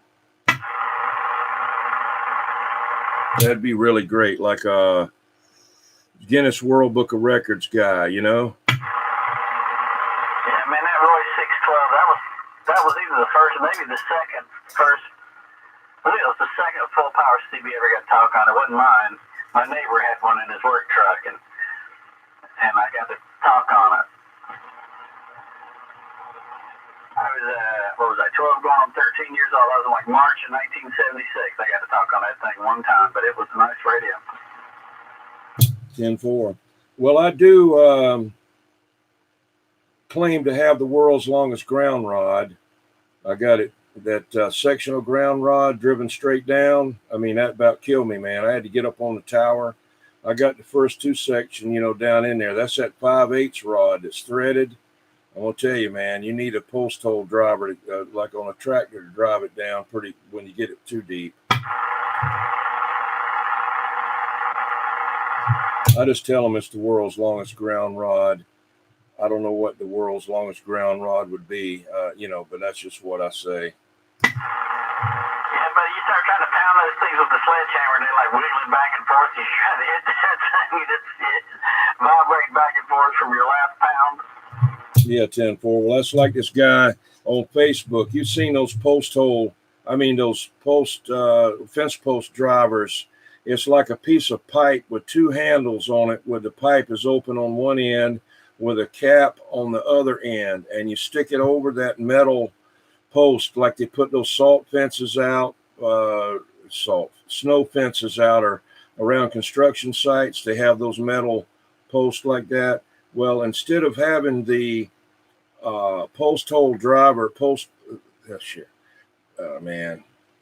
fence post driver with the pipe down on it to drive it, he's hitting it with the damn thing like a hammer. I was like a video somebody made of this guy. He's throwing a t-shirt or something up, and it got hooked on something on the ceiling. And the guy... No, it's not new. It's new to me. No, he used the ladder, and the guy picks the ladder up, and he's like holding it up in the air, trying to knock it down. Like you're trying to use a ladder like it's a pole, trying to knock it down, instead of just putting the ladder on the ground and getting on it and getting the thing down. Yeah. Yeah, Mr. Mud Duck, there's a guy on YouTube that's in Australia that's called Aussie something. I can't remember, Aussie something. And it's on Facebook, and I subscribe to it. He's got these Courier Gladiators that are the 23s, the 40s, 40 channels, and look just like this one. And I don't know why they didn't make it into a bass radio too, but I haven't tried it yet. I was waiting on that adapter. What's up, 425? Doing pretty good, man. Yeah, I need to work out on the gym. I really need to do that. I was working overhead the other day, drilling into a ceiling, putting some backing up there to put a exhaust fan in. And I thought, man, my arms are getting tired. I didn't used to never have any tired. My arms never got tired. 70 years old, won't be far away, man. Appreciate that there, 425. I got to change that knob to the regular knob and take that off of there. Get in there, clean that clock up a little bit. Put the piece of that red plastic back on there. And on the air comes on, but it doesn't have the red thing on. I think it just fell down inside the radio. I'm going to get in there and check it out and find it. If not, I'm going to put a little piece of red plastic on there so that'll show up red. Well, I got to get out of here because I got like 8 minutes to get inside, and I got a bunch of stuff to do. I really enjoyed it there. Everybody out there in DX land and local and Night Ranger and everybody else out there listening and everybody on the internet there. We'll talk to you later. Rain's pouring down up here. We'll talk to you later. Roger. Yeah, I got to get inside with an umbrella. I can't get my computer wet. I got to carry it in there, my laptop. Okay, Mark, Mr. Mud Duck 425, Levon, MH, whoever else is out there. Y'all have a good one, man. I appreciate it. Hey, catch y'all on Old Tube Radio Network. All right, I'm back out. I'll see you. Catch you next week.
Have a good one. See you later there, Private Thor. See y'all out there in OTR. I'm back out. Boom.